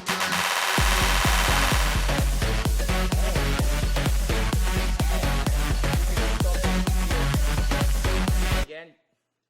Oh, electricity went down. Oh, now. Yeah. So if you're doing crazy stuff, that's it. Hold on. Now. There's something wrong with this. Oh, sorry. Okay.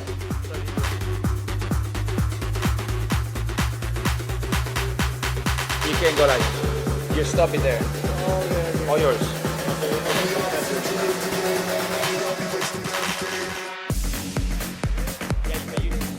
Yeah, let's do it again. Get up, erase the barricade. You need the whole first to put it on. Yeah.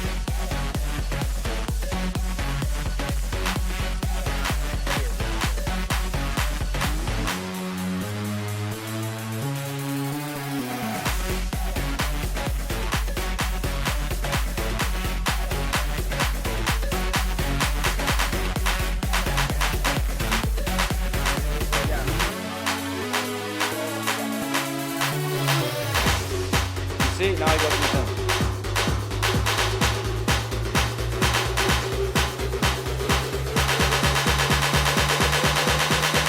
Great.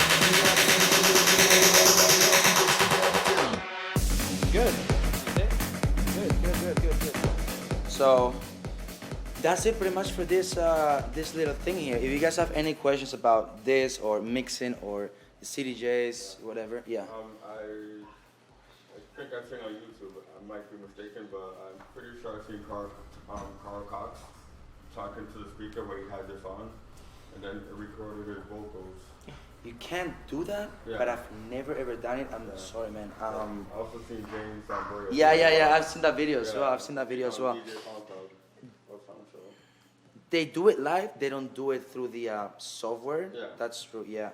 You've never done it. I'm gonna look into that actually. Never done it, but that should be cool, right? Speaking and then. I've got a very general question actually. I'll look it up. I'll let you know. Okay. Yeah.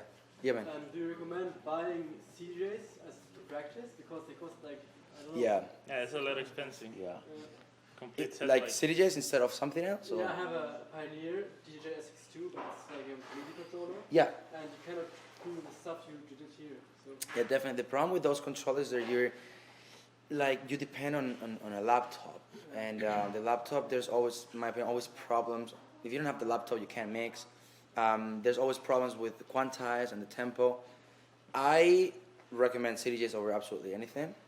It's true, it's very expensive, but you don't really need the 2000s. You know, you can also look into other options, maybe like 900s or other types that are not that expensive. Even secondhand, or that's what I did. Like when I started, I bought 800 secondhand on eBay, which were less expensive. But yeah, man, this is definitely really important, to practice all this stuff. Yeah, welcome. Yeah. So I have two questions. First off, I have all my tracks organized in Serato. I have like about 1,200 tracks in my library, like all tagged, like genre, subgenre, artist reference. Yeah. Really well organized. Is it possible to use my laptop with this? Because then I know how I have it organized. I know how I have all my key points. You do actually. You do. There's different ways you can do that. You can connect your mixer. So when you play Tractor and you go to a different mixer, you have to set up, this giant sound card, right, and all the cables and stuff. With this, you can just plug your Tractor here, just one cable. Just the USB right into that. Yeah, no, it's not a USB. It's a USB cable to your computer. Oh, okay. And then you can set up this in whatever way you want. If you want to use this in like an active way that everything works, or you just want, I'm sure you can do that on Tractor. You just want these two buttons and the player, and the rest you do it on your computer. You can also just plug it in and you see your entire library here, which I think is really interesting because I know what you mean. You don't want to take everything somewhere else. Record box, put in all my cue. Like, okay, where did I have this cue? Did I put this somewhere special? Exactly. It takes a lot. I mean, you could do it. It just takes a lot of time. But if you don't want to get rid of the Tractor, you can totally do that. You might not be able to use like 4 CDJs in such have that much freedom. I think, because I've never used it. But you can totally do it. You can totally do it, and it might be easier for you, so you don't have to spend a week, changing all those tracks. So, yeah. Another question. Yeah. Have you ever had the emergency loop thing happen to you? Okay, you know what I'm talking about, right? Yeah. Okay. So here's the thing. These 2 CDJs are linked through this cable here. Yeah. When you have 4, you need a little device. You link 4 of them. If you have your USB playing here and you have your link cable here, you're playing this track, for instance. If I disconnect, I'm going to show you. Oh, what happened there? Wrong cable? Well, I don't want to destroy the equipment. Anyways. Actually, usually goes in air loop mode, right? Sorry? Yeah, usually it doesn't go into the loop mode. Exactly, but I think it's because when it's linked directly, well, I want to load it now. When it's linked directly, not sure if it goes into emergency loop or it just stops. When you have 4 of them linked and you have the device, as soon as one of the cables are not connected anymore, it's gonna go into emergency loop, which is still better than the music cutting off. Cut off completely. But I've had it a lot of times, and it's basically because most of the time they don't put it correctly, and the device is not the right one, or the power of the device cuts off or stuff like that. So it happened to me in the beginning. I had no idea what it was. I was really worried that the music was gonna stop. But it's basically because of the link cable. Is that okay? I was just curious. Yeah, It's happened to me too. Yeah, I when started that carrying 2 thumb drives now and just. Yeah, no, it's that. Just make sure when that happens that everything is connected. Okay. But if you connect it, that doesn't mean that the emergency loop is gonna keep playing. Right. So you're not gonna get rid of the emergency loop. You're gonna have to play another track. Right. Yeah. Yeah, that's it. Yep. Do you have any kind of DJ fuck up stories where you really mess up and have to recover somehow? Or do you have a way that you do that, or just? Let me think. What if the sound goes off, like let's say? Okay, yeah. So what do you do? when I started DJing when I was like 14, 15, there's always problems and the music cuts off sometimes. It's not because of your fault, because of the the power or whatever that happens. In the beginning, you're not that confident, and every time that happened to me, I would go like this. I would go like that and I would hide. That happened a few times, and then when it happened like 5, 10 times, then I didn't really care anymore. I was like, okay. And I usually turn around and I'm like, not my fault. And I think that's it pretty much. Yeah. So that's you just have to wait, and then because. Oh yeah, there's nothing. If it's your fault, the other day I was playing with Dennis Coyo at Icon here in Miami. Yeah. With Dimitri was like Mike. We play a track and we realized that the track that we were mixing was not working. He was mixing it. So he's almost like fading out the first track, and he's like, why is it not working? And it was the crossfade, which is such a stupid thing, but it's little things can, or even this thing that I just told you. Imagine that you turn on the RMX, and you don't put the dry wet to the right. There's no sound, and you're gonna be like, what's wrong in this mixer? Like everything looks right, but it's not right. That's why you have to practice a lot to be confident about all these things and make sure that you know everything. Why? If something's wrong, you can fix it in 1 second. Yeah. Yeah. Nice. And for instance, we were at Nikki Beach and with the Revealed party. Yeah. And the audio just went front of house went off. and soft. Oh, really? Yeah. What really happened? bad. Well, it's funny to see because, for instance, Danik, what he did is he just played on his monitors. He was like, yeah, fuck it, I just go on.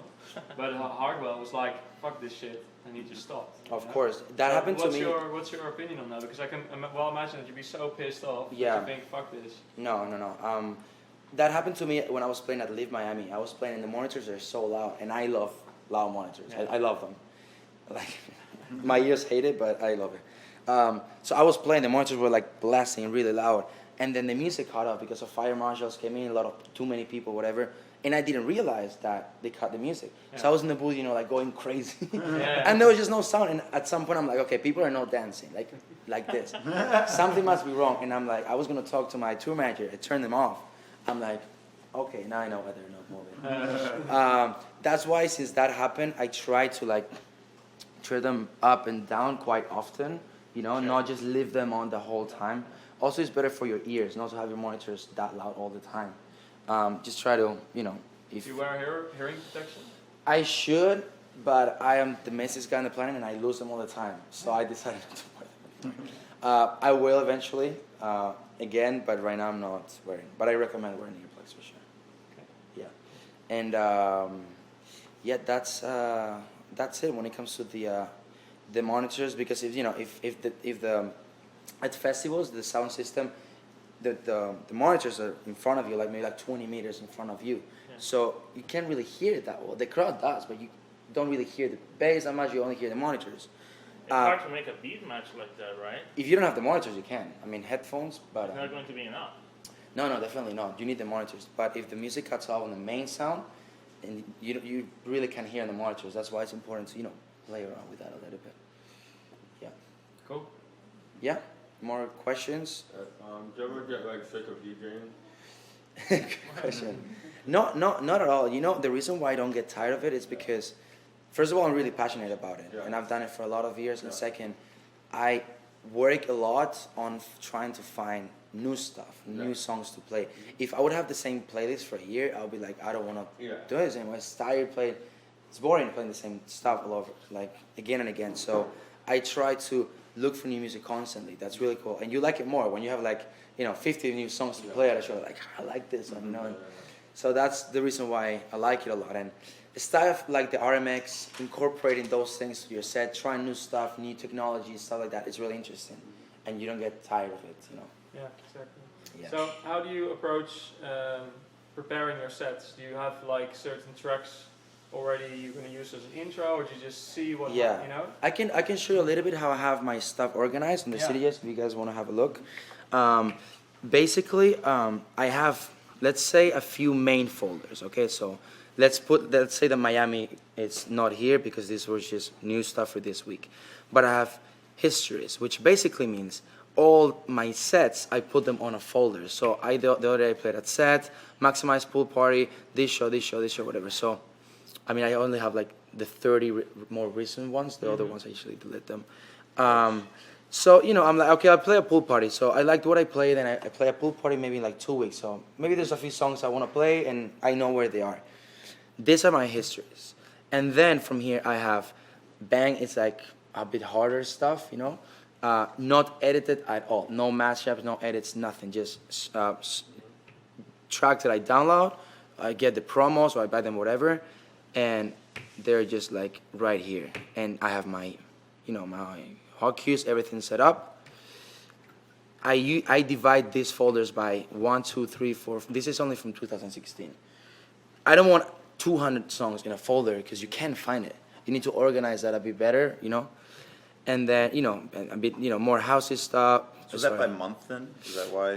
I do this by you mean the 1, 2, 3, 4? Yeah. Not by month, by amount of tracks, more or less. As soon as I realize that it's too many tracks, then you move on then I to try 4 to, or 2. Okay. yeah. Then house, a little bit more housey stuff like Chocolate Puma, stuff like that. So when you play at pool parties, and that's kind of cool. Then Avila music, that's my IDs, releases, edits.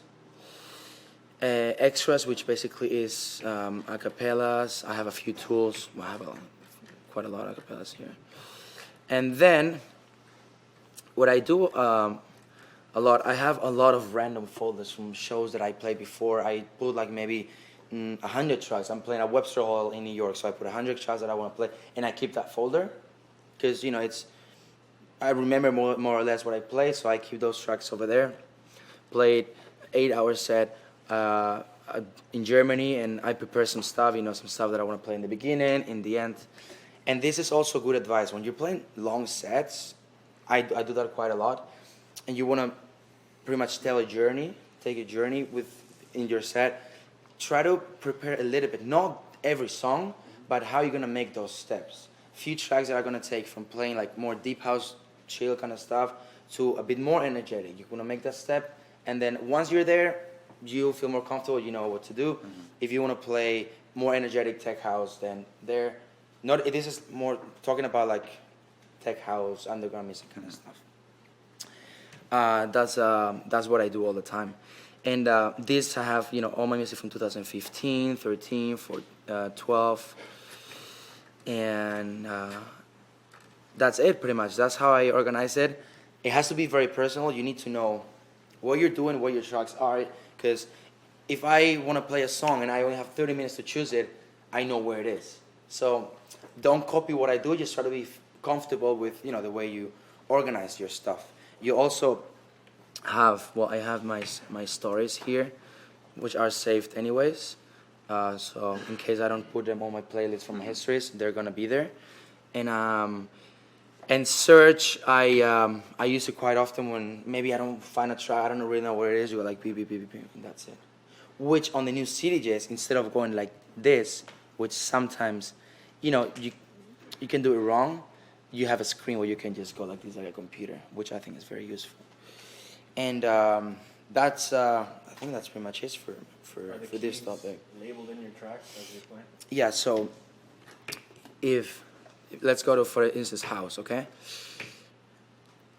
You see the keys are here, but you can sort this by the key. So imagine that I want to play a set. Okay, so this is by normal key. It's not by mixed in key because record box changes sometimes. But if I want to play a set or a long set that I want it to be in key progressively and I want it to build up, I would start, from maybe like C and then start building up a little bit. That's when I play like 4 or 5 hour sets. Mm-hmm. Then musically, it makes sense because you're mixing songs in the same key. Another thing that I do when I play a little bit crazier sets, like maybe, I don't know, like trap or whatever. Let me check where this folder is. Others. Okay, here. So, for instance, I have this folder here. Okay.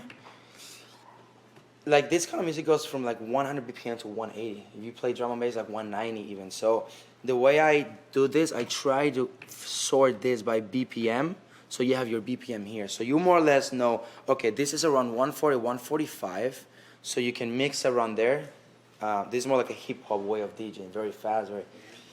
And then, you have a sort of way, like amount of tracks that you can play there. And then you can jump to like 150 and then 170 and keep being on 170. That's what I do with this kind of music. So you organize yourself on BPMs a little bit better. It doesn't mean that you're like cheating or playing on 120 the whole time. It's just like this music has such a big range that you need to see it, a little bit more clear. Now, do you, like, if say you're playing like a 128 festival set, do you pitch up a little bit and play at like 130? Like festivals, I usually do 130. 130? Okay. Yeah, clubs I usually go 127, 128. And what I told you before about the edits that I make, normal, trap, whatever. Sometimes what I do it myself. Well, a lot of times I do it myself on the CDJs by using the wide option. So I go from 128, and maybe on the break I can just go to like 150 progressively. I figure it out somehow, and then maybe with a hot cue I drop the next song or whatever. That works very good for me. Okay, cool. What USB sticks do you use? I'm not sure. I got this one somewhere in Asia actually, because I lose them all the time. So whenever I lose them, I go to like decent stores, and I like most of the time ask for the best ones that they How have. do you make sure? Yeah, you make sure you have backups of your. Yeah, well, my music is on my laptop. Yeah. I have backup on iCloud of my entire thing. Yeah. And if I lose my USBs, I have it on my computer, so I can Yeah. just get another USB and put it, or I can go to my backup if I lose my computer and get my stuff Yeah, again. the DAC quite right Yeah, away. you don't want to risk that you can't play a show because Exactly. you lose your music. That's very important. Yeah. Yeah, and if you ask me about SD cards or USBs, I have no idea. I'm very happy with these ones. I got 2 of them. The other one is at my hotel. They work very good, very fast, and make sure they're high speed, because if you buy like really shitty ones, it's gonna take 5 hours to export your library.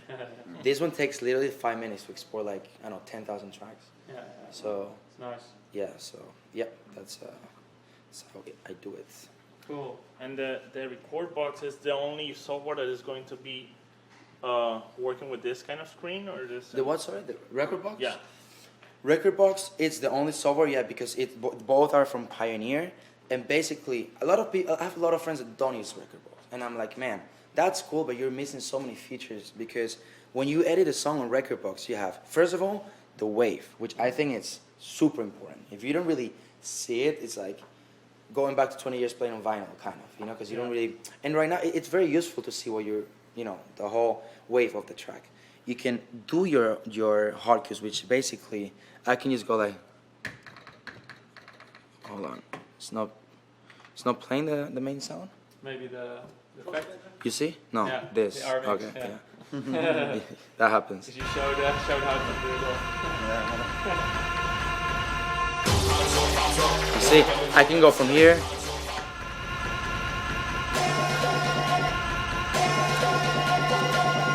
I have everything ready, all my hot cues, so I know it's way faster. You don't spend 2 minutes going. The headphones. Yeah, it's super fast. It's super nice, you know. Jungle, babe. Yeah, so I totally recommend using Rekordbox. And not only that, on Rekordbox you can even change the brightness of the screen. So when you put in your USB, you have your setup completely ready. You have the way it looks. You can even change the color of the screen. You can do everything you want. Definitely Rekordbox. Yeah. Awesome. Cool. When you play, do you look at which artists are before and after you as to how you select your tracks, or? Yeah, that's a very good question, because this, for instance, all these folders that I'm showing you with my music are not edits, anything, just like normal tracks. For instance, I have different folders with my own edits and stuff. For instance, here on Avila edits, I made a lot of new edits, and maybe like edits are like 3-4 tracks. So if you want to play a track and the guy after you, I mean, he made that track, he's like, damn, I can't play it. Yeah. That's why it's very important to, if you're playing a festival, just keep an eye on who's playing after. I normally, if I'm like, whatever, I'm playing at 8 p.m.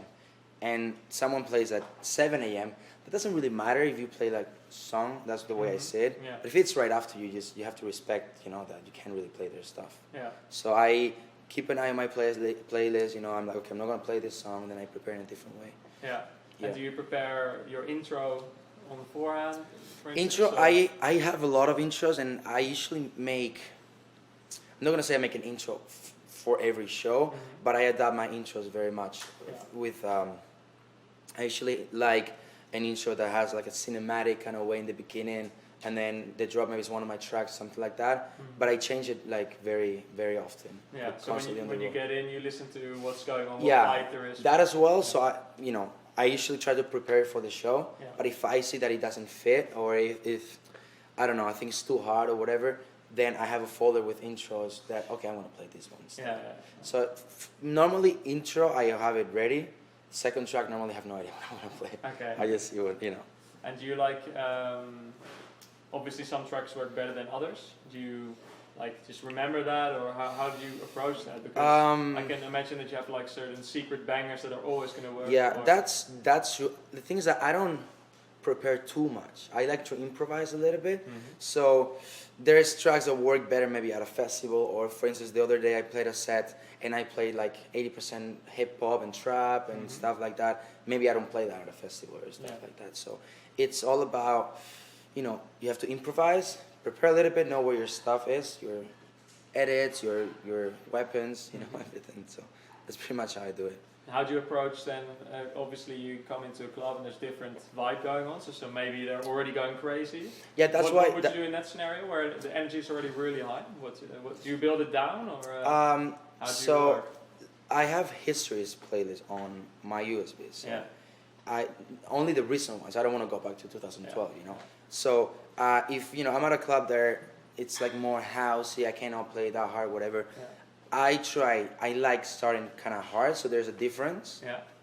And then I try to bring it down a bit with a few tracks that are not super high energy, and from there I take it up. You take it up. Yeah, Okay. yeah. Cool. I go, you know, play my stuff, but if someone's playing like deep house and Yeah. the crowd really likes it, Yeah. you can't really like bang it out Yeah. completely, but you still have to play your own stuff. Yeah. So you have to find a balance, especially in the beginning. So you take them on. Yeah, you start I where they try. are I try to sometimes. So Yeah. if the energy is really low and I don't know, then how would you approach that? If the energy is very low, sometimes it works by going like all in, and Yeah. they're like, "Wow, we love this," or like you kind of have to read the crowd, Yeah. or you have to start playing softer and then Yeah. up. The other day I played a pool party, which you know it was like more housey kind of stuff, Yeah. and I played like maybe like 20-30 minutes, like more groovy stuff, and then I build it up a little bit, Yeah. and I ended up playing a few trap songs in the end more. Yeah. Cool. Cool. Yeah. So what are your secret bangers at the moment? Which ones work really What are my well? secret bangers at the moment? Let me have a look. Can you maybe show it here so that I can get Yeah, another- sure. Let me have a look. Okay. Everyone wants to know, of course. Yeah.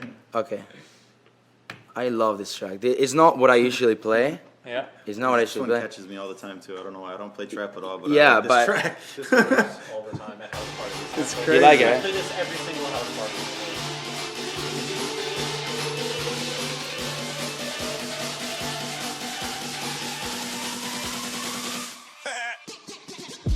I woke up this morning on my money shit.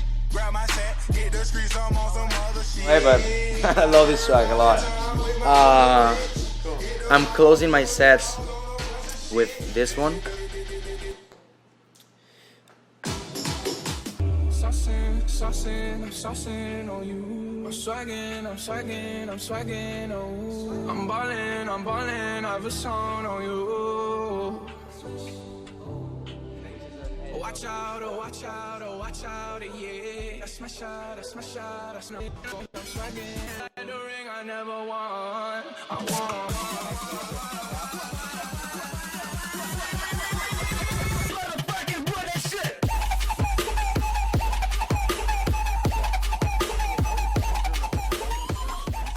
Oh yeah, so you go here, Ah. you go way faster. Yeah, and but is that only if it's in CDJ mode on the You jog? can do it on or- vinyl too. Yeah. Oh, it's on both. All right, cool. Yeah. I don't use vinyl because it's very easy to like, you know, you're playing and you go like, you know, Yeah. and when there's a lot of people in the DJ booth and they push you, you go like, damn. So I have it here, or if I want to do like a break or something, I go like this. Which you basically just put these ones on the right and vinyl. You cannot do that on CD mode, by the way. Yeah, that's pretty much it. Yep. And then, for instance, you can go like.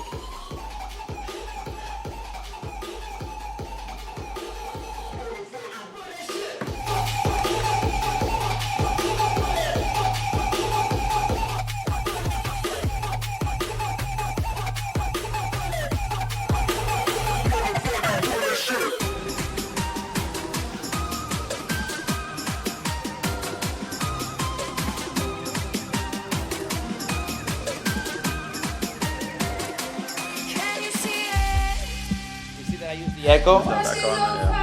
Otherwise, it would have sounded a bit too, you know, too direct. So, Does yeah. the CJ has an automatic volume compensation? I mean, if you put it on the fader, and the volume should drop actually.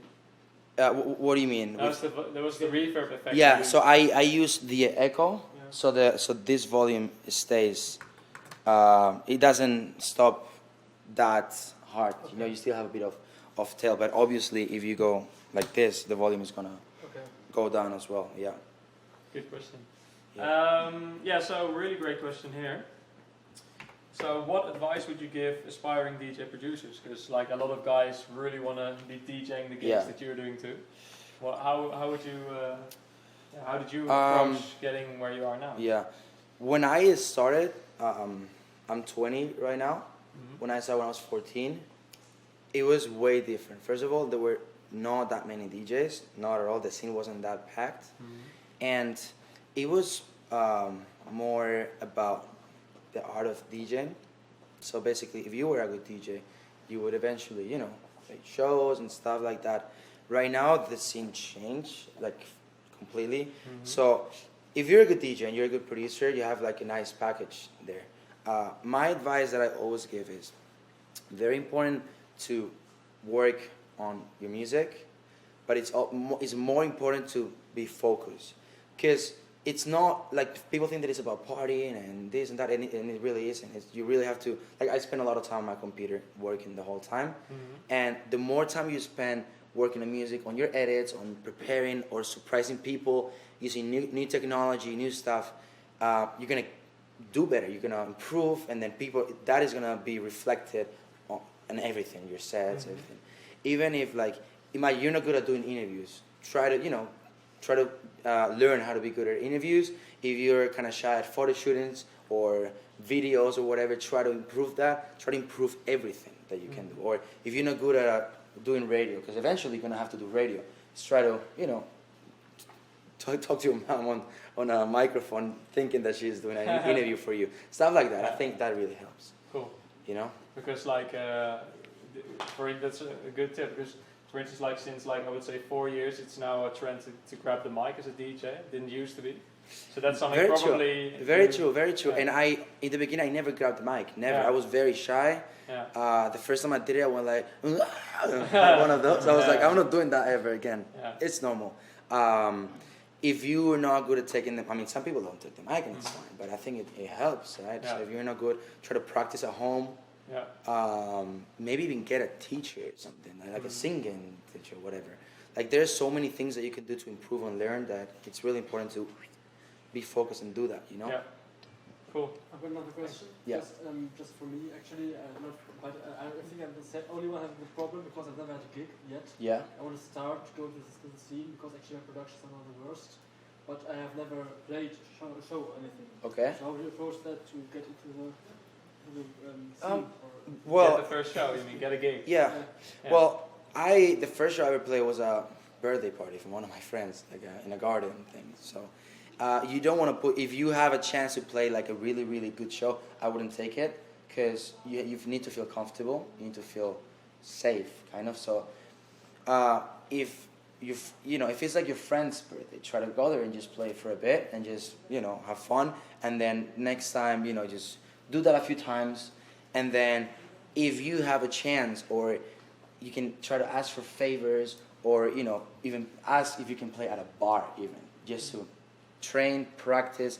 And like I said, it's really important to make music as well, because your music goes connected to your shows.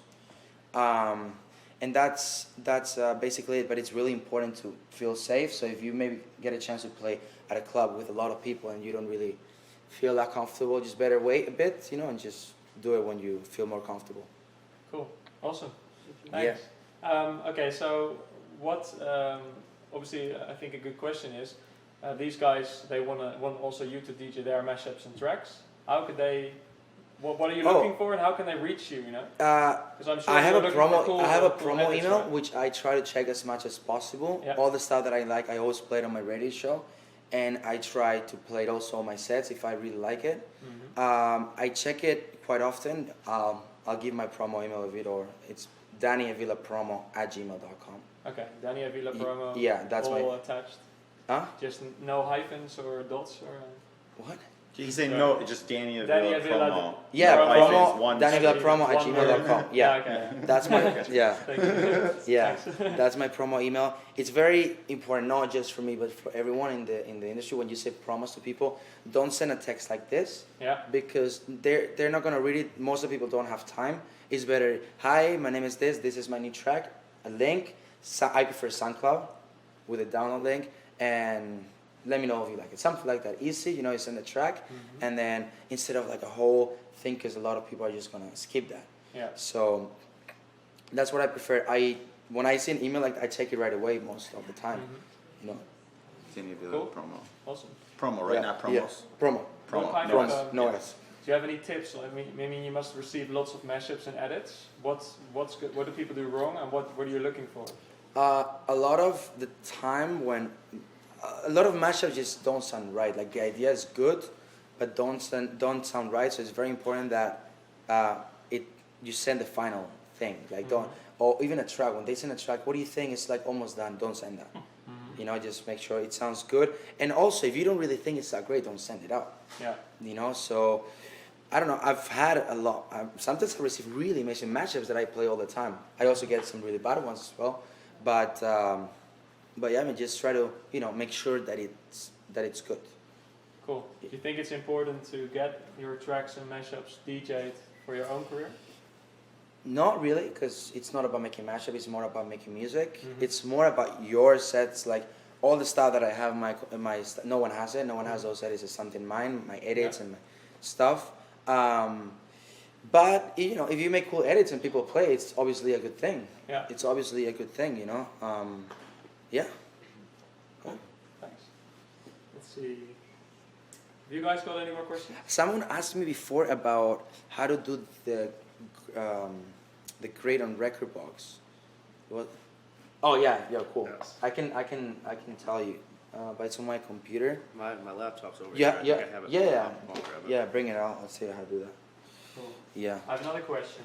How do you balance using the microphone, ringing in so many effects, and mixing so many tracks all at the same time? Well, that's what I meant before. Like, if I would have a computer, I couldn't do that. Because Yeah. I can't be like typing. That's one more thing that you have to do.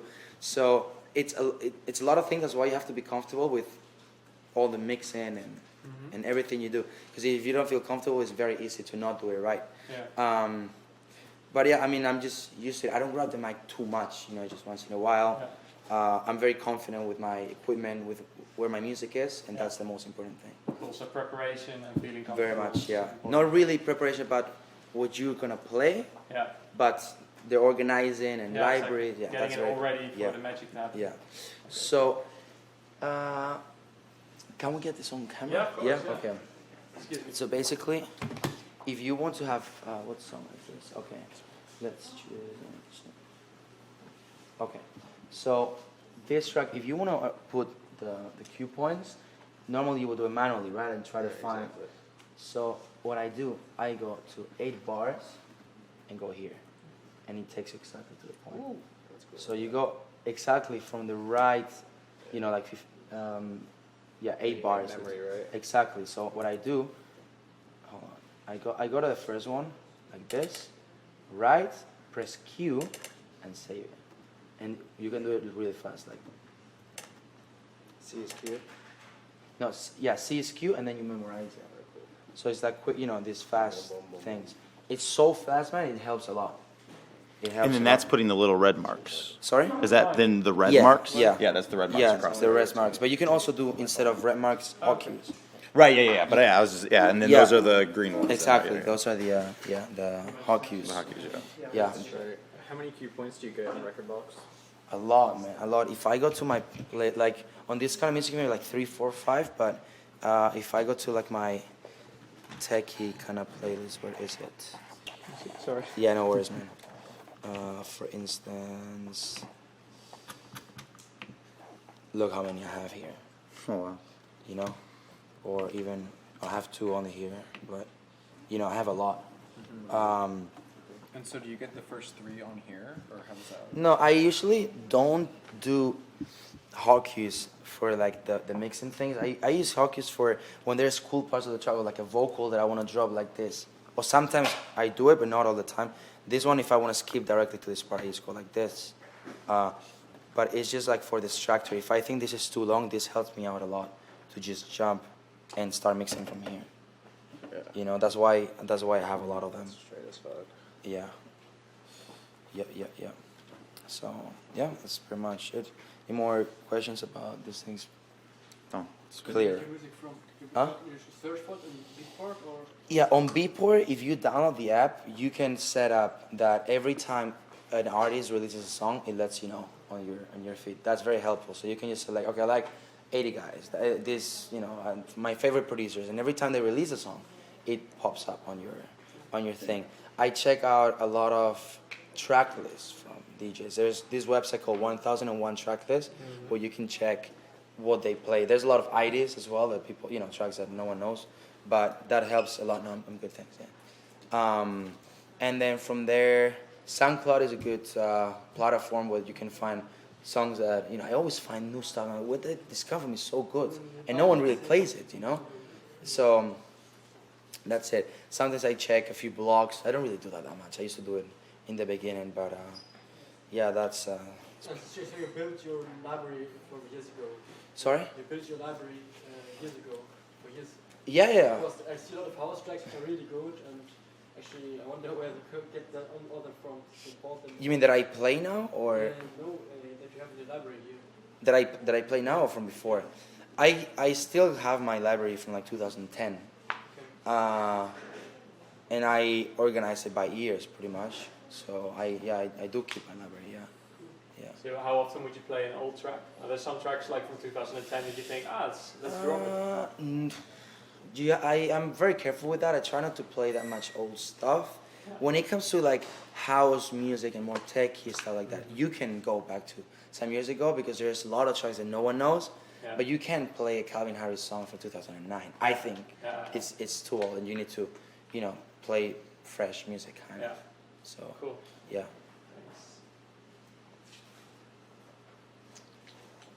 There you go.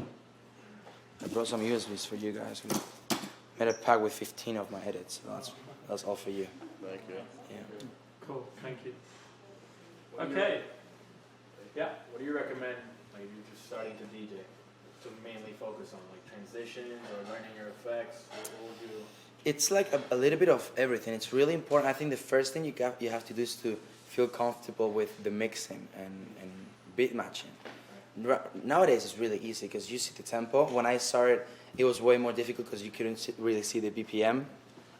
So that's how I learned. But right now it's very easy. I mean, you see this, so learn how to mix properly and use the EQ and the volume. Make sure that the mixes are very solid, and from there you can start moving to the effects.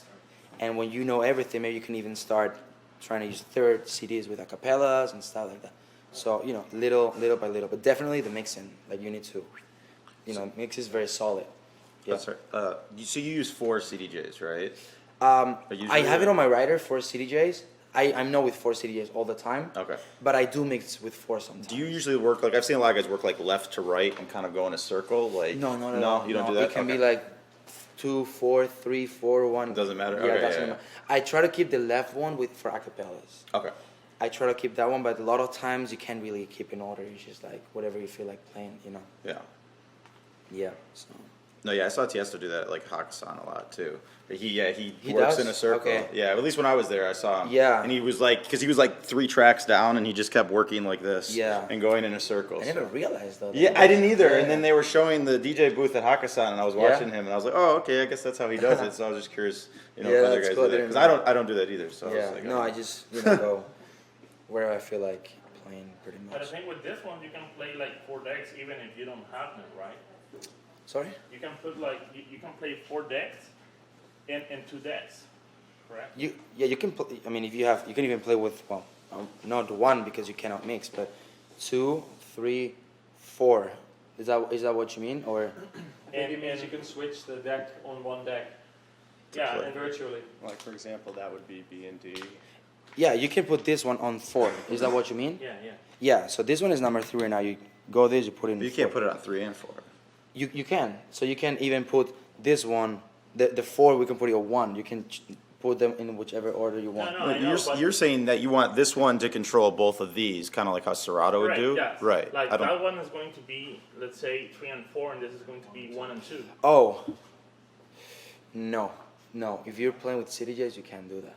I know what you mean because I've tried Serato a few times, And I think I know what you mean. With this, you can't. Yeah, I was gonna say. I know you can do that with like some of the like XDJ controllers. That's what you're talking about, right? Yeah, I don't know how to do it on this either. I don't think you can. Yeah. Because you only have one output on it. Exactly. That's the thing. Yeah, because it's still reading the audio. You still can do, you know, like for instance, the noise effect here, even though you don't have a CDJ, you can do that.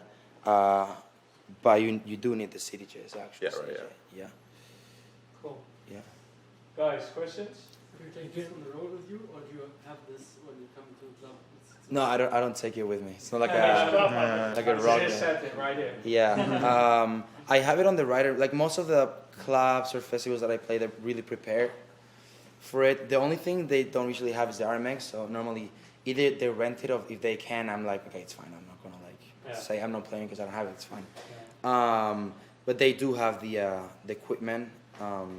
Yeah. You have to bring your USB. Huh? You only have to bring your USB. My USB? And headphones. And headphones, yeah.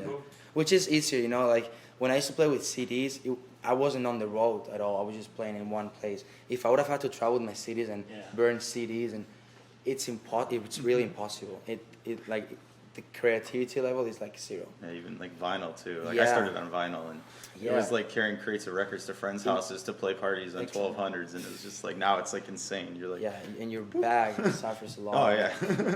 So it's not different. I mean, this is great, I think. Cool. So. Okay. You say you're from Spain. Yeah. So you're at Real Madrid or Barcelona? Real Madrid. Don't kill me if you guys hate it. But I'm not too much into soccer. It's okay. Okay, so I don't know if there are any more questions, but we have some demos for you. Okay, cool. They're actually, they're on a USB, so maybe we can get them. Should I check them on my computer from there? I think that's easier, right? Yeah, I could. Plug USB in. Will it see the folders on the? It would. It would be easier for me to give comments there, but whatever. On the computer or? Yeah, so I let's can do that. yeah. I'll get it in. I have a quick question. Yeah. So I'm going to school in Providence, Rhode Island. Okay. And basically there's like one club that people go to, and I'm trying to get booked there, but the issue I'm running into is like, well, we already kind of have our DJs, and like we're good with them, we're not really. Same problem here. Yeah, like what I did. I mean, I'm not telling you that you need to do it, but what I did, I used to live in Marbella, which is a town kind of in Spain, and there were not that many places to play. So what I did, I'm like, okay, I'm leaving, and I went to Madrid. I was 15, and I just went there. I left my school. I started like a new life completely, just because I wanted to, you know, I was really passionate about music, so I really wanted to do something. Which doesn't mean that you have to do it to make it, you know. I did it, and it worked for me. So I don't know, man. That's a little bit up to you, kind of, you know. The risk that everybody want to take or not want to take. Yeah, it depends on the risk, you know, that you wanna. Yeah, if you wanna, there's people. Should I stop studying? I'm like, it's up to you. Like, you know, that's up to you. Like, depends on the risk you wanna take. So. Question from the stream. Yeah. How do you activate the remaining 3 hotkeys when there are 6 hotkeys? The what? Sorry. It says. I don't think. Quite sure what I don't think you can do it here. You can do it on the new Nexus too. Yeah. I've never done it here. I might be wrong. No, you're right, actually. You can only do it on the new one. On the new one, right? Because I've never. There's only 3. Yeah, exactly. On the new one, I think you have 6 or 8. 8, right? There's 8. Yeah, which is really cool. I used them the other day. They're really nice.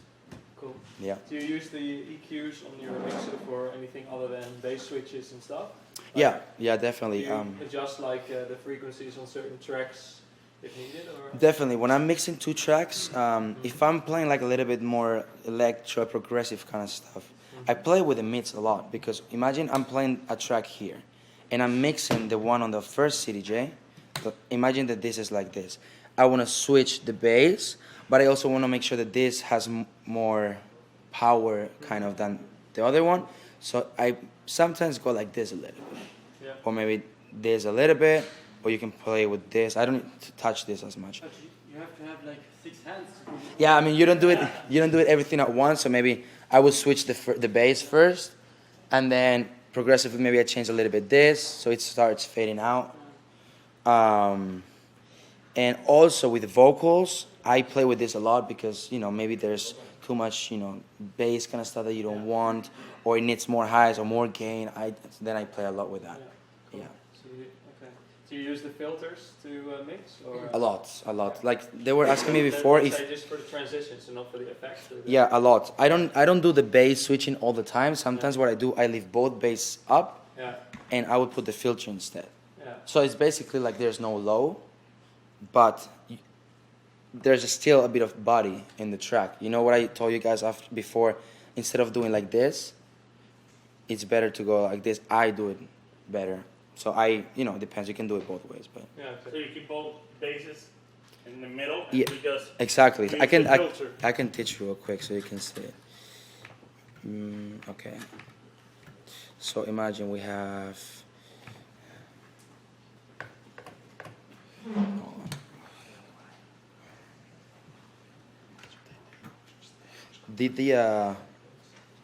Is the sound working?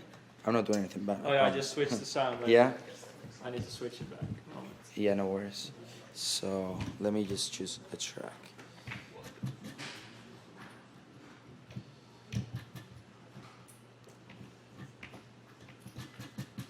Yep. Okay. Working, right? Yep. Cool. So imagine I'm playing.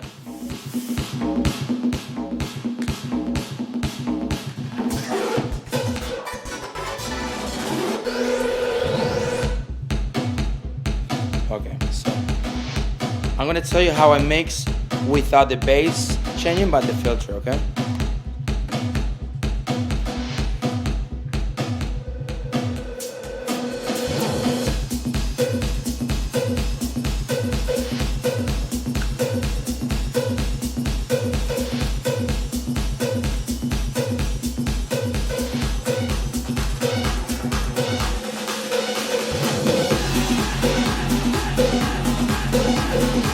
There's both bass up, but there's no low frequency here.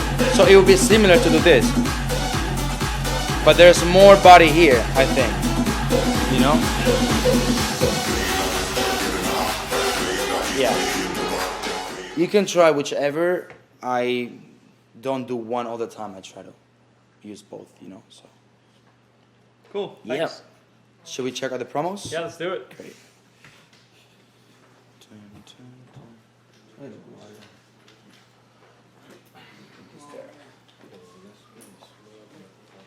So easy. You know what I mean? Yeah, but it's really cool. It stands here and then you just on the right next to you. So on switch here. I'm just gonna buy some Stuck to stuff film like and this. then we did. Then we copied Yeah. it. If you buy So. 4 decks and the mixer. Okay, let's get the mic. Buy 2 decks in mixer. Controller, you can buy for If you want, I can send you the video of the lesson. Oh yeah, that'd be great. Back and maybe Yeah, share something when you're- definitely. That would be great. Yeah. Some snips too if you want. Yeah, of We're course. also gonna make it afternoon if you want. Okay. Yeah, I would love to have it. Clips and stuff. Yeah. Good. I think it's really, really amazing. This we've never done a DJ Masterclass. Yeah, I like it. It's interesting. Yeah. Yeah. No, of course, man. So. Yeah, of course. Yeah, I'll keep this one. Do you want me to play now? Or later? I can play now as well. I'll play the other ones and I'll also play this one if you want. Yeah? Perfect. I'll keep it here. Sí, claro. Habla español. Ah, vale, perfecto. Muy bien. Yeah. Should we? There's 2. Oh, sorry. there's I one thought it was. there, I thought that was a USB. Okay. ¿Ah, sí? Pero el página o perfil. It's got 1 second. Is it a? Okay, cool. Because sometimes it goes slow. Yeah.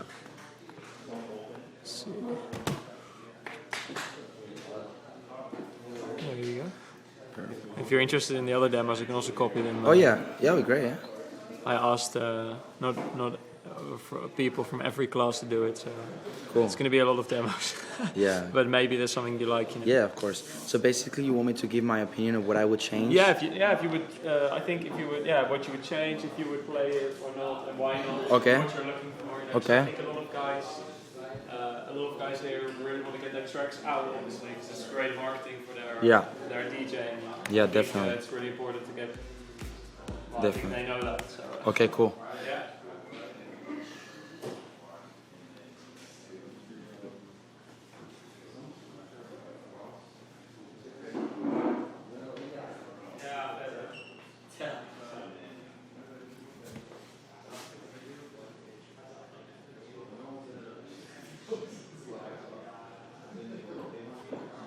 ¿Quieres mandar un saludo a tus fans?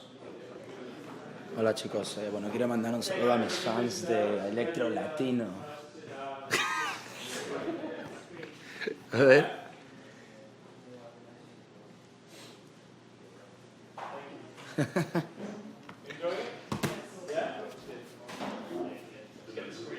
Yeah, whenever you guys are ready.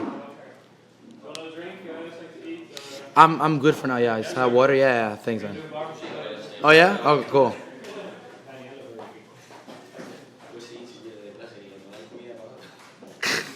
Este ya está. Está dormido. No, no está quedando tan mal, ¿no? Al final.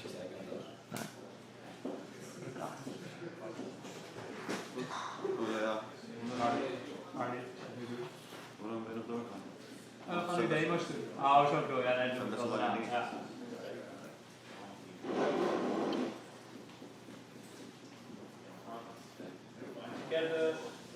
Yeah. So we're doing a masterclass right now. It's been a lot of fun. A lot of people here. So I'm a little bit. Yeah. Let's do another one. We're doing a masterclass right now here in Miami with a lot of people that are interested about DJing, and it's been a lot of fun so far. Is it good?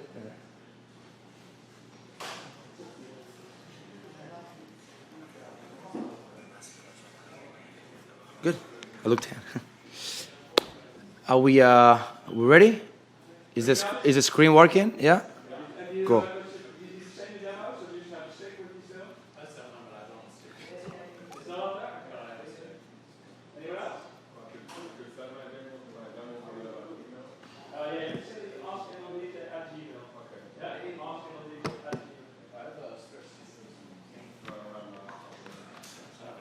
Okay, yeah, perfect. Sorry? Oh, really? No, I didn't get any.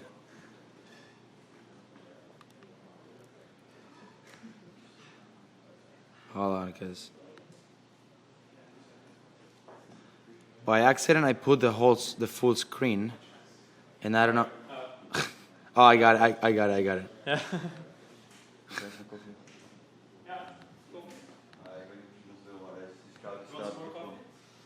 I'm fine. Yeah, thanks, man. Appreciate it. Okay, should we start with the first one? You should ask.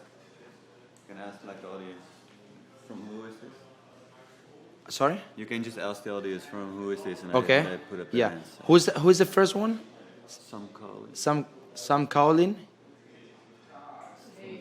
From the stream. Then it's from the stream. Okay, from the stream. Okay. Yeah.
Oh, I personally don't like too much the melody.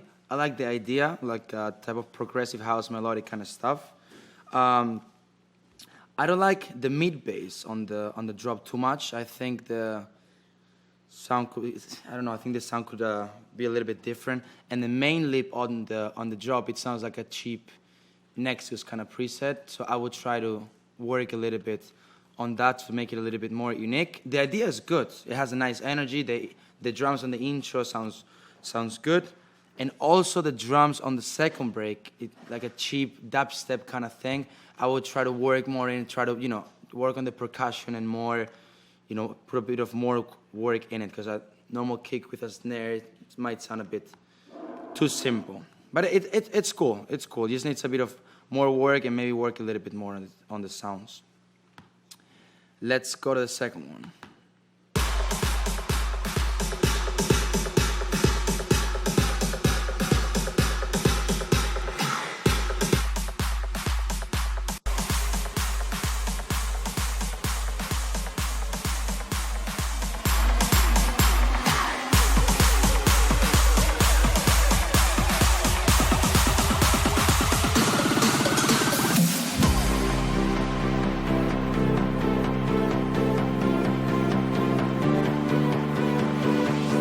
Tonight won't last forever.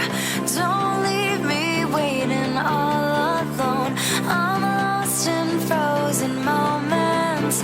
Your touch lingers when you're gone. Gone, gone. Lingers when you're gone. Gone, gone. Lingers when you're gone.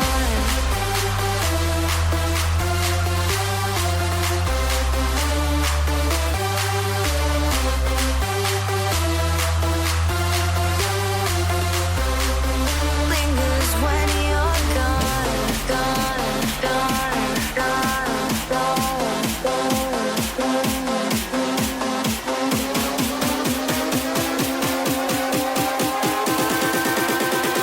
lingers when you're gone.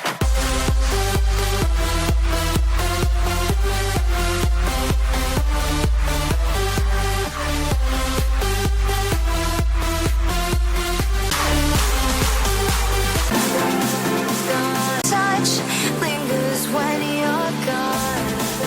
Lingers.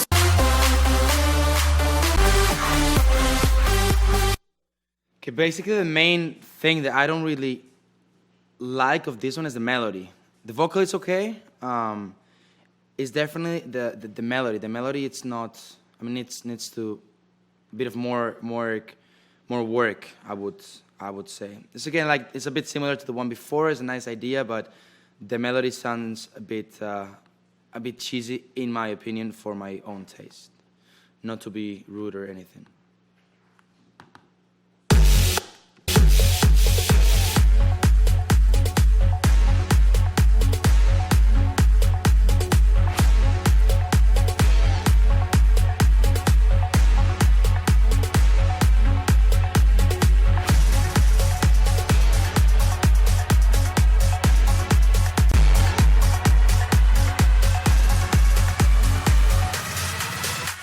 We're looking for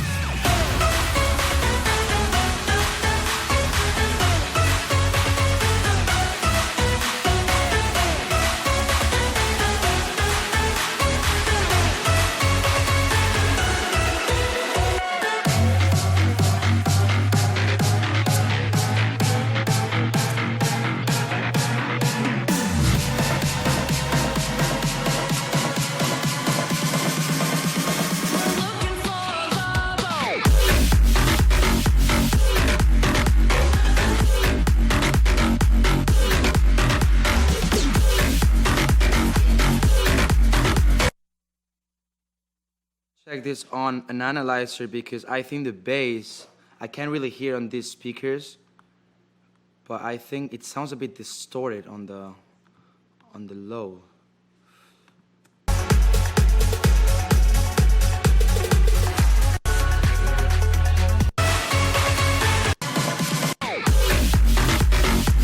don't know if you guys can see that on the low frequency it's going like almost to 5 dB on this part here. I personally don't go more than 10. If you go like more than 10, there's a big chance that it could sound a little bit distorted. I think it's fighting with the kick drum too much. So the main thing on this track would be to fix that. Is that your track? Is it from anyone here? No, right? Okay. Yeah, from the stream. Okay, that's my opinion here. I'm gonna check this one as well on Logic.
I like the idea. I actually really like the plugs in the beginning because I'm really into like this melodic trap, how do you say, tropical kind of stuff. It's nice. I just think that it needs, I mean, it says unfinished, so I can definitely hear that. More work a little bit also on the sound from the plugs because it sounds a little bit too cheap. Not too cheap, but no, it needs a bit more work. But I like this one. I think it sounds fresh.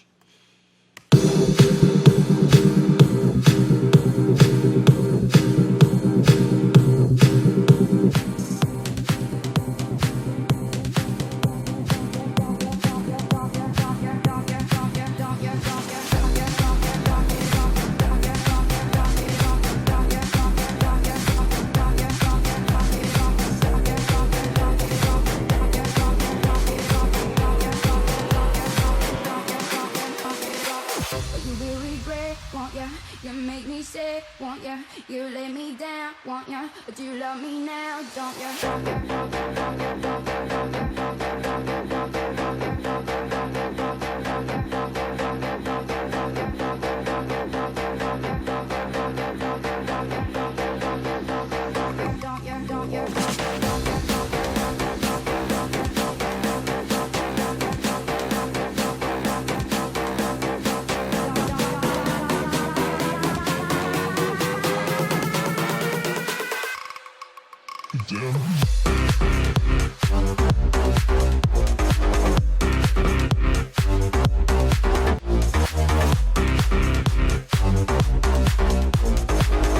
Really like this one actually.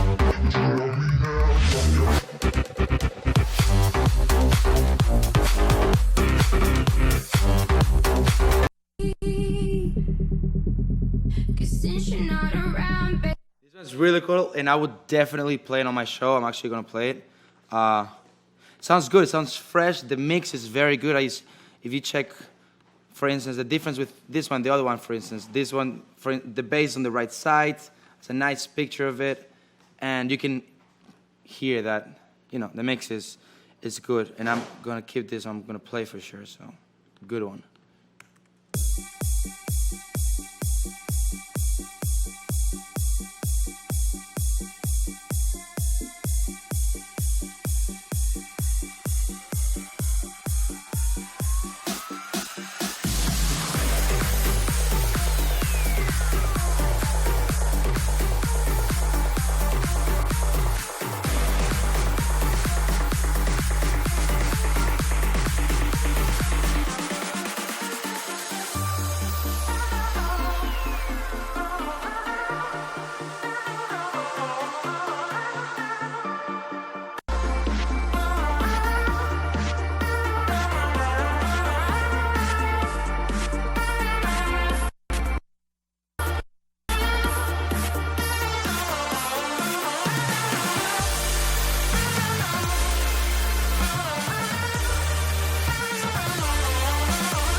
I really like the melody. The drop is a bit too hard, I would say. I really like the melody.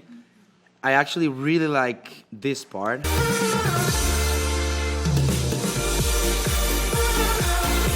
But there's a big problem with the kick drum. The kick drum, I think, it needs to be changed on the drop, and the intro, I think, is the same kick. And definitely the snare drum on this part here.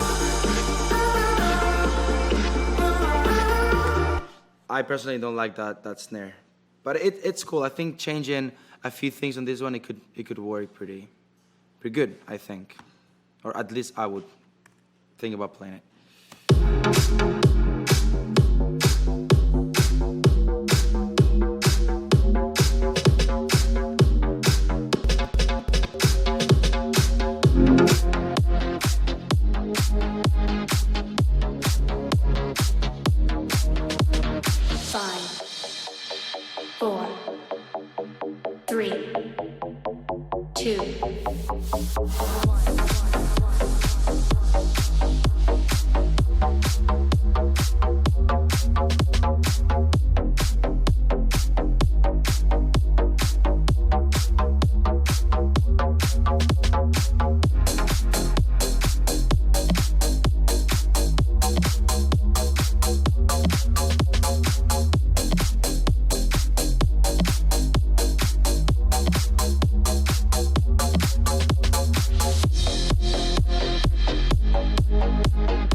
Cool, actually. It's not 100% my style because I'm not the most. Is that yours? Yeah, it's not definitely not my style because I'm not the biggest future house fan. But this one's cool. It sounds different a little bit. Has a nice vibe. I would try. There's a few percussion elements I think around this part that I would either change or try to bring down a little bit the volume. It sounds like they stick out too much, and maybe there's a plug around this area. That I would maybe try to find a different sound. For me, but it's cool. I like it. Like I said, it's not 100% my style because I don't play that much future house-ish, but it's nice.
Is it from someone here? No. Yours? Yeah. I think the mix on this one is a little bit rough. I would say it's like 50% ready. Not only the mix, but also it needs more elements. For instance, this part right here, it needs a little bit more attitude, I think, more character. It's cool. It's a nice idea. I just think the mix is a little bit rough, and I would try to make it more complete in general, like a pack. But the idea is nice. It's like there's not too much going on. It's simple. I think I get what you're trying to do there. But I think a bit of more work and could be cool, man.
come from the live stream as well?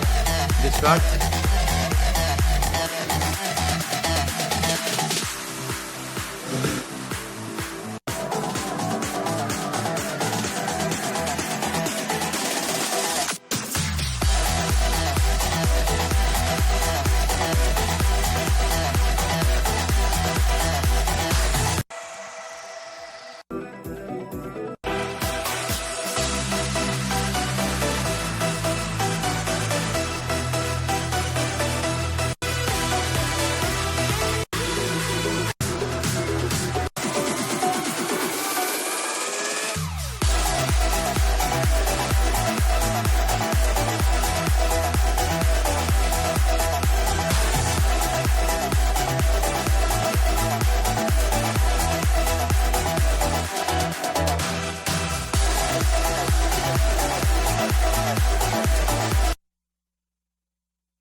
I really like it.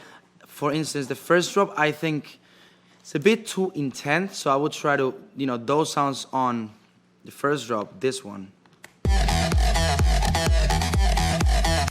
Make it a little bit not that banging, and also this part, which is like a second kind of drop, I think there's a bit too much going on. Here. No, here. I think here there's a bit too much going on, but I really, really like this one actually. Might play it on the show.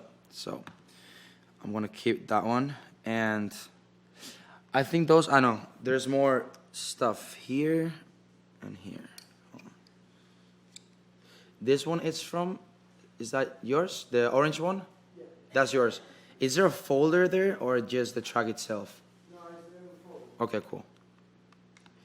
Let's check this out.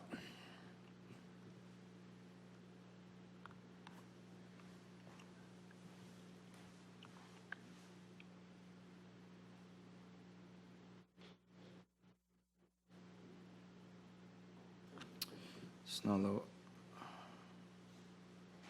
Hold on.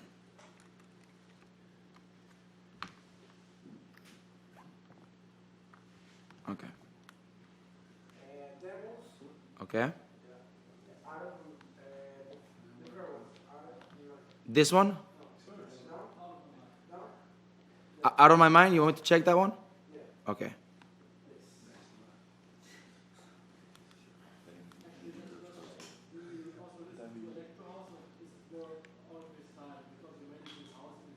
Sorry? Yeah, I mean, that's mainly like my thing. I like a lot of other stuff as well. So, yeah, we can check that definitely. But do you have it with you? Okay, yeah, I'll check definitely.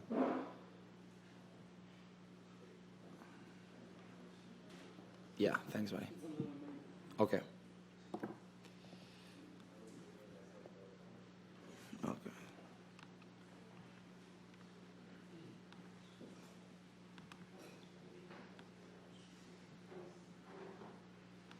Computer's being a little bit annoying.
there was another promo here. I think there was another promo here. No, The the blue. key. Yeah, the key. Oh yeah, the key. And there was another one. Yeah. Let's show this one. Okay.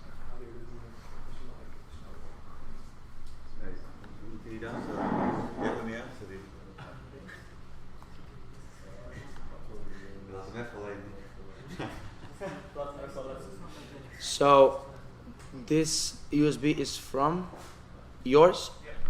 Do you want me to play the track, the first one? Yeah. And the edits, should I keep them or? Like do. Okay, sorry. Okay, I thought those were your edits for me. Okay, cool.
Sorry? Okay, let me try to play another track. Okay. Oh. Okay, then I only talk about the part that I heard. It's really good, man. Really good. I really, really like it. The vocal kind of chop thing here, I think it should be a little bit more present, like more stick out a little bit more. It's too much in the background. That's pretty much it. The snare on the build up, I really like it. Really strong, really powerful.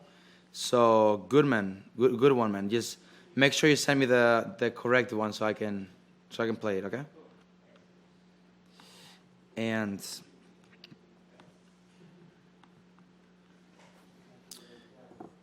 this one was yours, right? Yeah.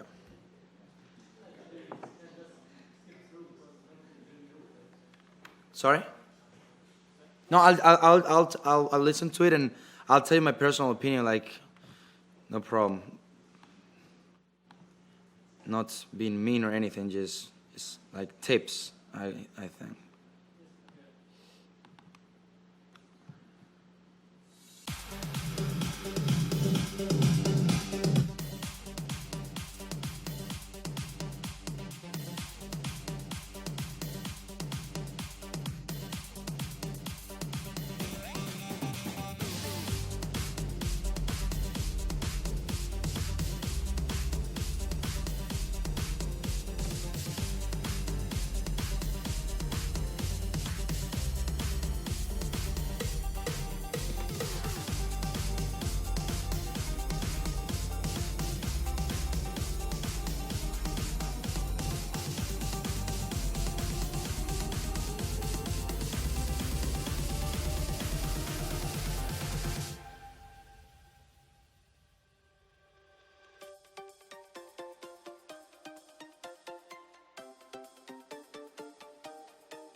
Okay, so the first thing I hear here is that there's too much of a difference volume-wise. So the plugs on the break, for instance, are too low, and then all of a sudden the kick drum goes with like a really big difference. You have to make sure that everything has a nice volume. It keeps a nice line. I like the melody actually. The melody is good on the breakdown. I like it, and the drop is a good idea. It's just more or less fixing that, making sure everything is on the right place. And like if you hear when the kick drum comes, it's kind of here, and then the kick drum goes like. So the next one. All right. Also, that wind effect, you know, is like too loud, so you just try to find a nice volume there. But it's a good idea, man. It's a good idea. And was that the last promo to check? On his flash drive? Oh, okay. I've we just did a message on your Facebook, so I'm sorry, but I've like another 10 demos. The what, sorry? We just did a message on your Facebook, and lots of people sent their demo extra. Oh, so, okay. I mean, you're the boss, man. Yeah, of course. If you don't want to I check will. them all, but How many are there? it's in the new demos folder. I think about 10 new ones or something. Okay. I'm not sure. We just my mailbox is just So exploded. Yeah. new? Avila new. Yeah, that's it. Yeah. Okay, I'll just listen to them a little bit faster, not the whole thing.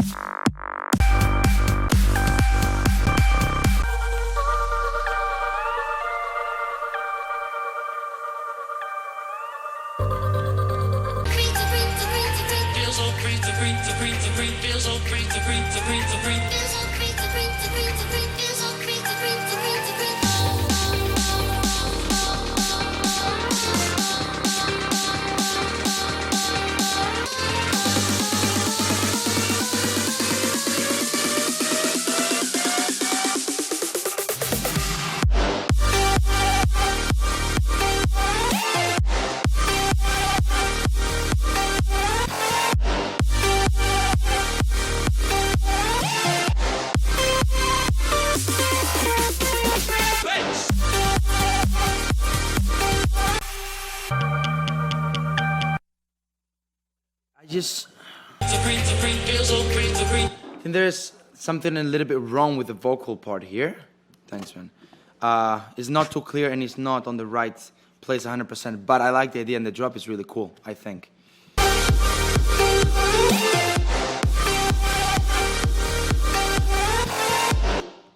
Nice. I'll keep this one, I'll play it on the radio show.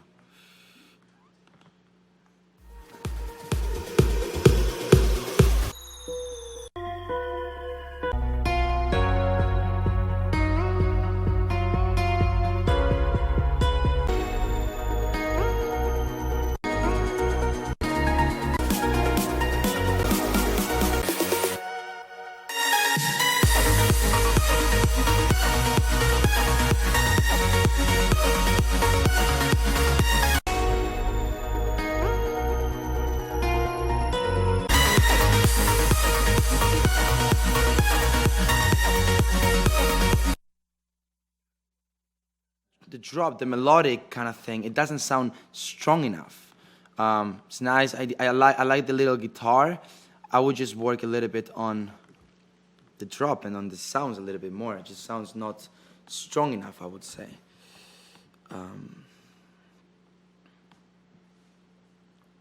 I'll do 3 more, okay? Mine is here as well, or a different one? It is on the list or not? Which one is it? This one? Okay.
kind of difficult to hear the vocal. Vocal is a little bit stuck on the mix. The draw kind of part. Who's the singer? Can I ask? Is it? He's a local singer from my area. Okay, okay. So you're trying to do something a little bit more radio-ish, not too much. Okay. It's cool. I think something on the drop, like a nice. I think it's too straight. If you would add like maybe a couple of more groovy loops and a nice clap on there, that could work a little bit on the on the drop. And the vocal, I would try to maybe make it a little bit more present. It's a bit stuck on the mix. It's a nice idea. I like it. So if you're working a little bit more, send it to me, okay? Yeah, man. Okay, I'll do one more here. Bounce it, bounce it, bounce it, girls, bounce it, bounce it, bounce it, whoa, bounce it, bounce it, bounce it, bounce it, bounce it, girls, bounce it, bounce it, bounce it, whoa, bounce it, bounce it, bounce it, girls, bounce it, bounce it, bounce it, whoa, bounce it, bounce it, bounce it, girls, bounce it. Bounce it, bounce it, whoa.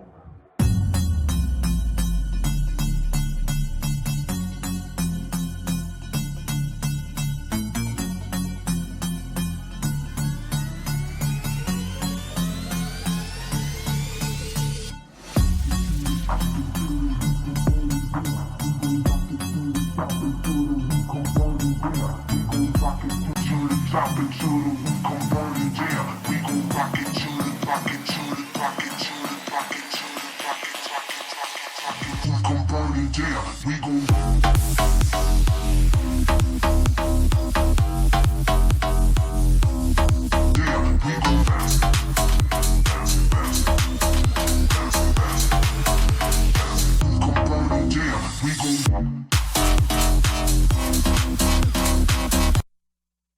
So before, I'm not the biggest fan of like future house, but this is cool. This is nice. What I think is that it's a bit too dead, too slow. I think especially the break, it needs a bit of more elements to give it a bit of a nice, it's a bit dead. So make it a little bit more alive. The mix is not bad. I think the mix is not too bad. This part. Percussion here, this future-ish loop kind of thing is a bit too crispy. I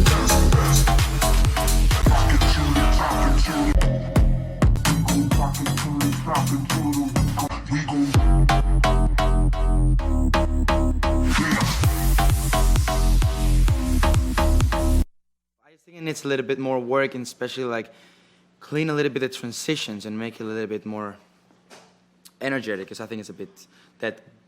But this is something I would play. And I think that's it, because there's like 100 demos here. Is that cool? Hola? Yeah?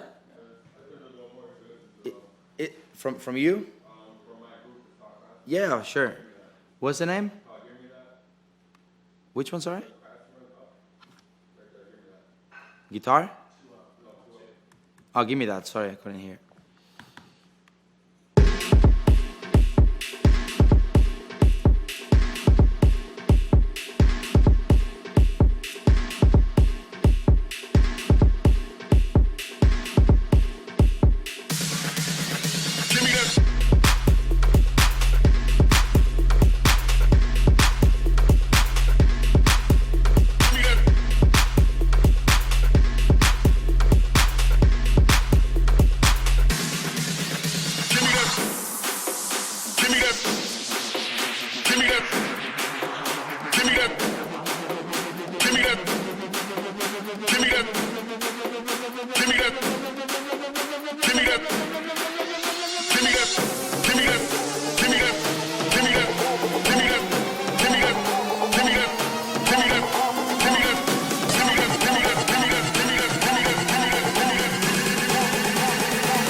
so sick. I really like it.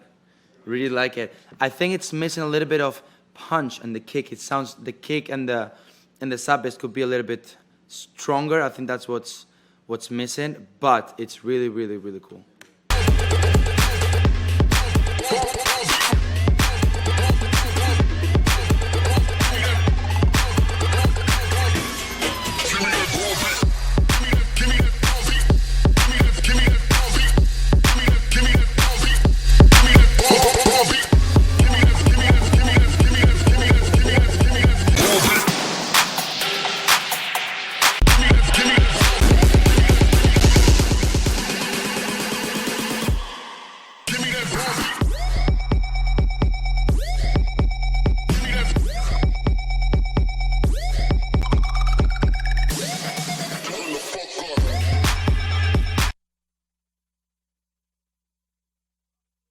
Really good.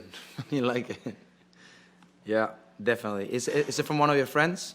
It's a group that like I'm training with them. Okay. We're from the same area. Perfect. I'll put this on the show. It's really good. Really, really good. And I think that's it. Do you guys have any more tracks in this folder? Okay. Is it this one?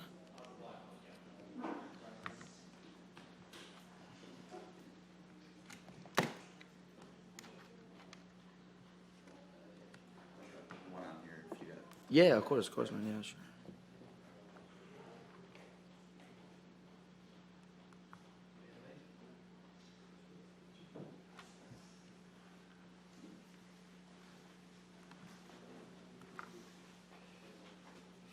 Is it this one? Yeah.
Things here that I think should be fixed. When you have sort of like this mid kind of bass, this Tommy Trash sort of bass, and the sub bass, you have to make sure that they don't fight with each other. Otherwise, the bass is just gonna be like, it's gonna be too much. I hear that here, and I think that should be fixed. Make sure that that mid kind of bass, the one that sounds like Tommy Trash, you know, the bass, make sure that it doesn't fight with the sub bass. That's one thing. The other thing is that on the build-ups, you have to make sure that the snare drum is not like going too crazy and it doesn't go for like 30 seconds. And play with other sounds to make that build up interesting. Because if you only play with a snare drum, it's not too unique, you know. Try to add other sounds, play with the melody, with the sounds that are coming on the drop, and I think that's pretty much it. Those are my tips. You're welcome.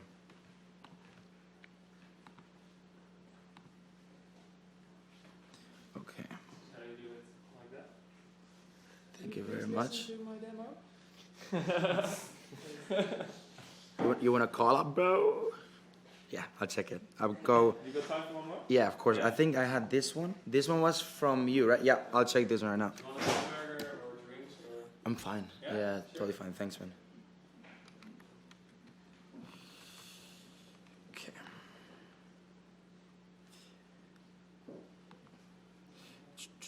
And it was this one?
It's cool. It's cool. I like the melody. The drop, I think you could try something a bit different. If you want to go in this direction, I would try something like Melbourne bounce kind of thing. I think it could work for this one. And another thing little tip that I could tell you, the build-up is a bit too loud. A tip for this would be on the master, make a volume automation and maybe bring it like 2-3 dB down so the drop has a little bit more punch. Because I hear that it goes a little bit crazy, the build-up.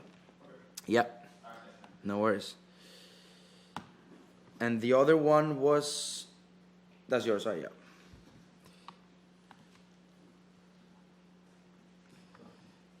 Okay, let's put this here.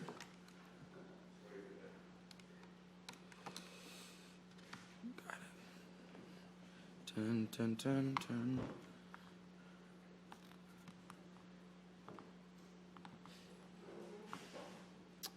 Is it the first one?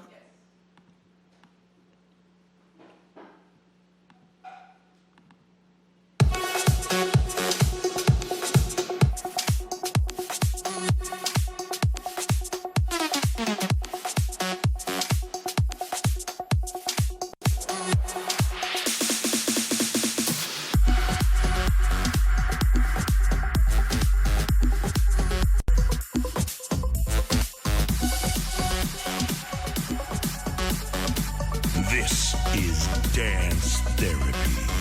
Daytime. Oh, but is that part of the track? Yes. I thought it was a rip from a radio or something. Okay. Nighttime. Daytime.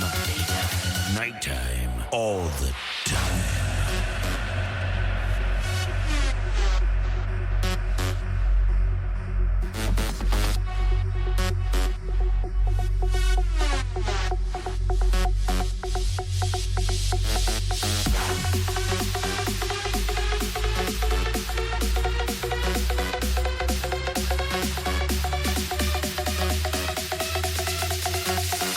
Get ready to rock.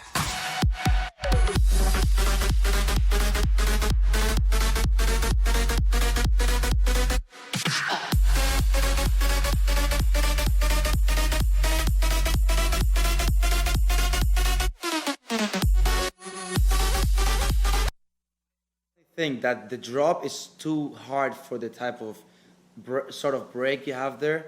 I was expecting something a little bit more like Danik kind of stuff because the break has like a type of groove. Daytime.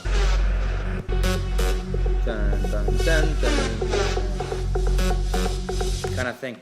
I think for me, I would not play the drop because I think it's a bit too banging.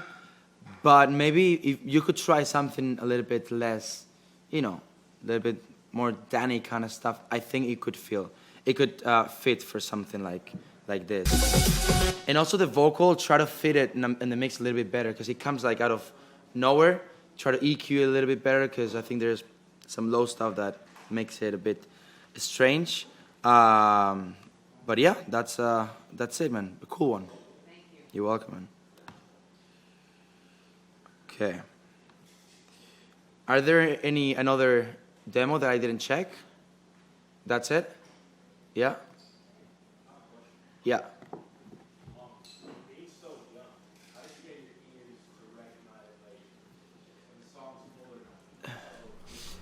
Man, I listen to music the whole entire day. I can listen to a track on my computer, my laptop speakers. Obviously, I wouldn't be able to tell you stuff about, like really low frequency and stuff, but know if it sounds good enough to play. I got so used to it, and I've listened to so many things, and I know when something sounds good or sounds full kind of thing. And also, because of the vibration of the computer, I would be able to tell, certain things about the track. And like I said, I think experience and really doing it non-stop really gives you the ears, Yeah. Hello. So we are good with the promos. Did they get the USBs? You good? Yeah, okay. Yeah. It's all for you guys. So it's big one. I brought a few USBs for you guys with some edits and stuff. USBs. Okay, any final questions in the meantime? Sorry, say it again. I was trying to take shows that you like. When are you gonna put them down on your podcast? Good question. I don't really know. I prepared the show like a week before. So it depends how it fits. Maybe in the next 4 weeks, I would say, if I like it. Yeah. Yeah. Thank you so much, man. No, of course, man. Final questions? Yeah. Just like originals. Sorry? Like we submit like mashups and edits and things. I do play that as well. Yeah, definitely. I check if you if you have cool edits, whatever I like it, I will play for sure. Yeah. I was just wondering because I have this one edit that I really like that I put on my sets, and it's for tracks it's a transition track that uses a sample from a track that was used in 2 different tracks. Okay. Yeah, send it over. I mean, if it's something that fits the radio show, whatever, I'll play it for sure. Danny Avila promo@gmail.com. Yeah, that's my promo email. Yeah. Do you look for harder stuff or like play? It can be anything. It can be anything. I play from like maybe I play a sort of deep house kind of song that I really like. I usually end the show playing a little bit more trap, hip hop. Well, not hip hop, but trap, different tempo stuff. It can be literally anything. Yeah. No? No more questions? Okay. So, the last thing we're going to do is give lots of energy back to Danny. Give him a massive applause! Thank you.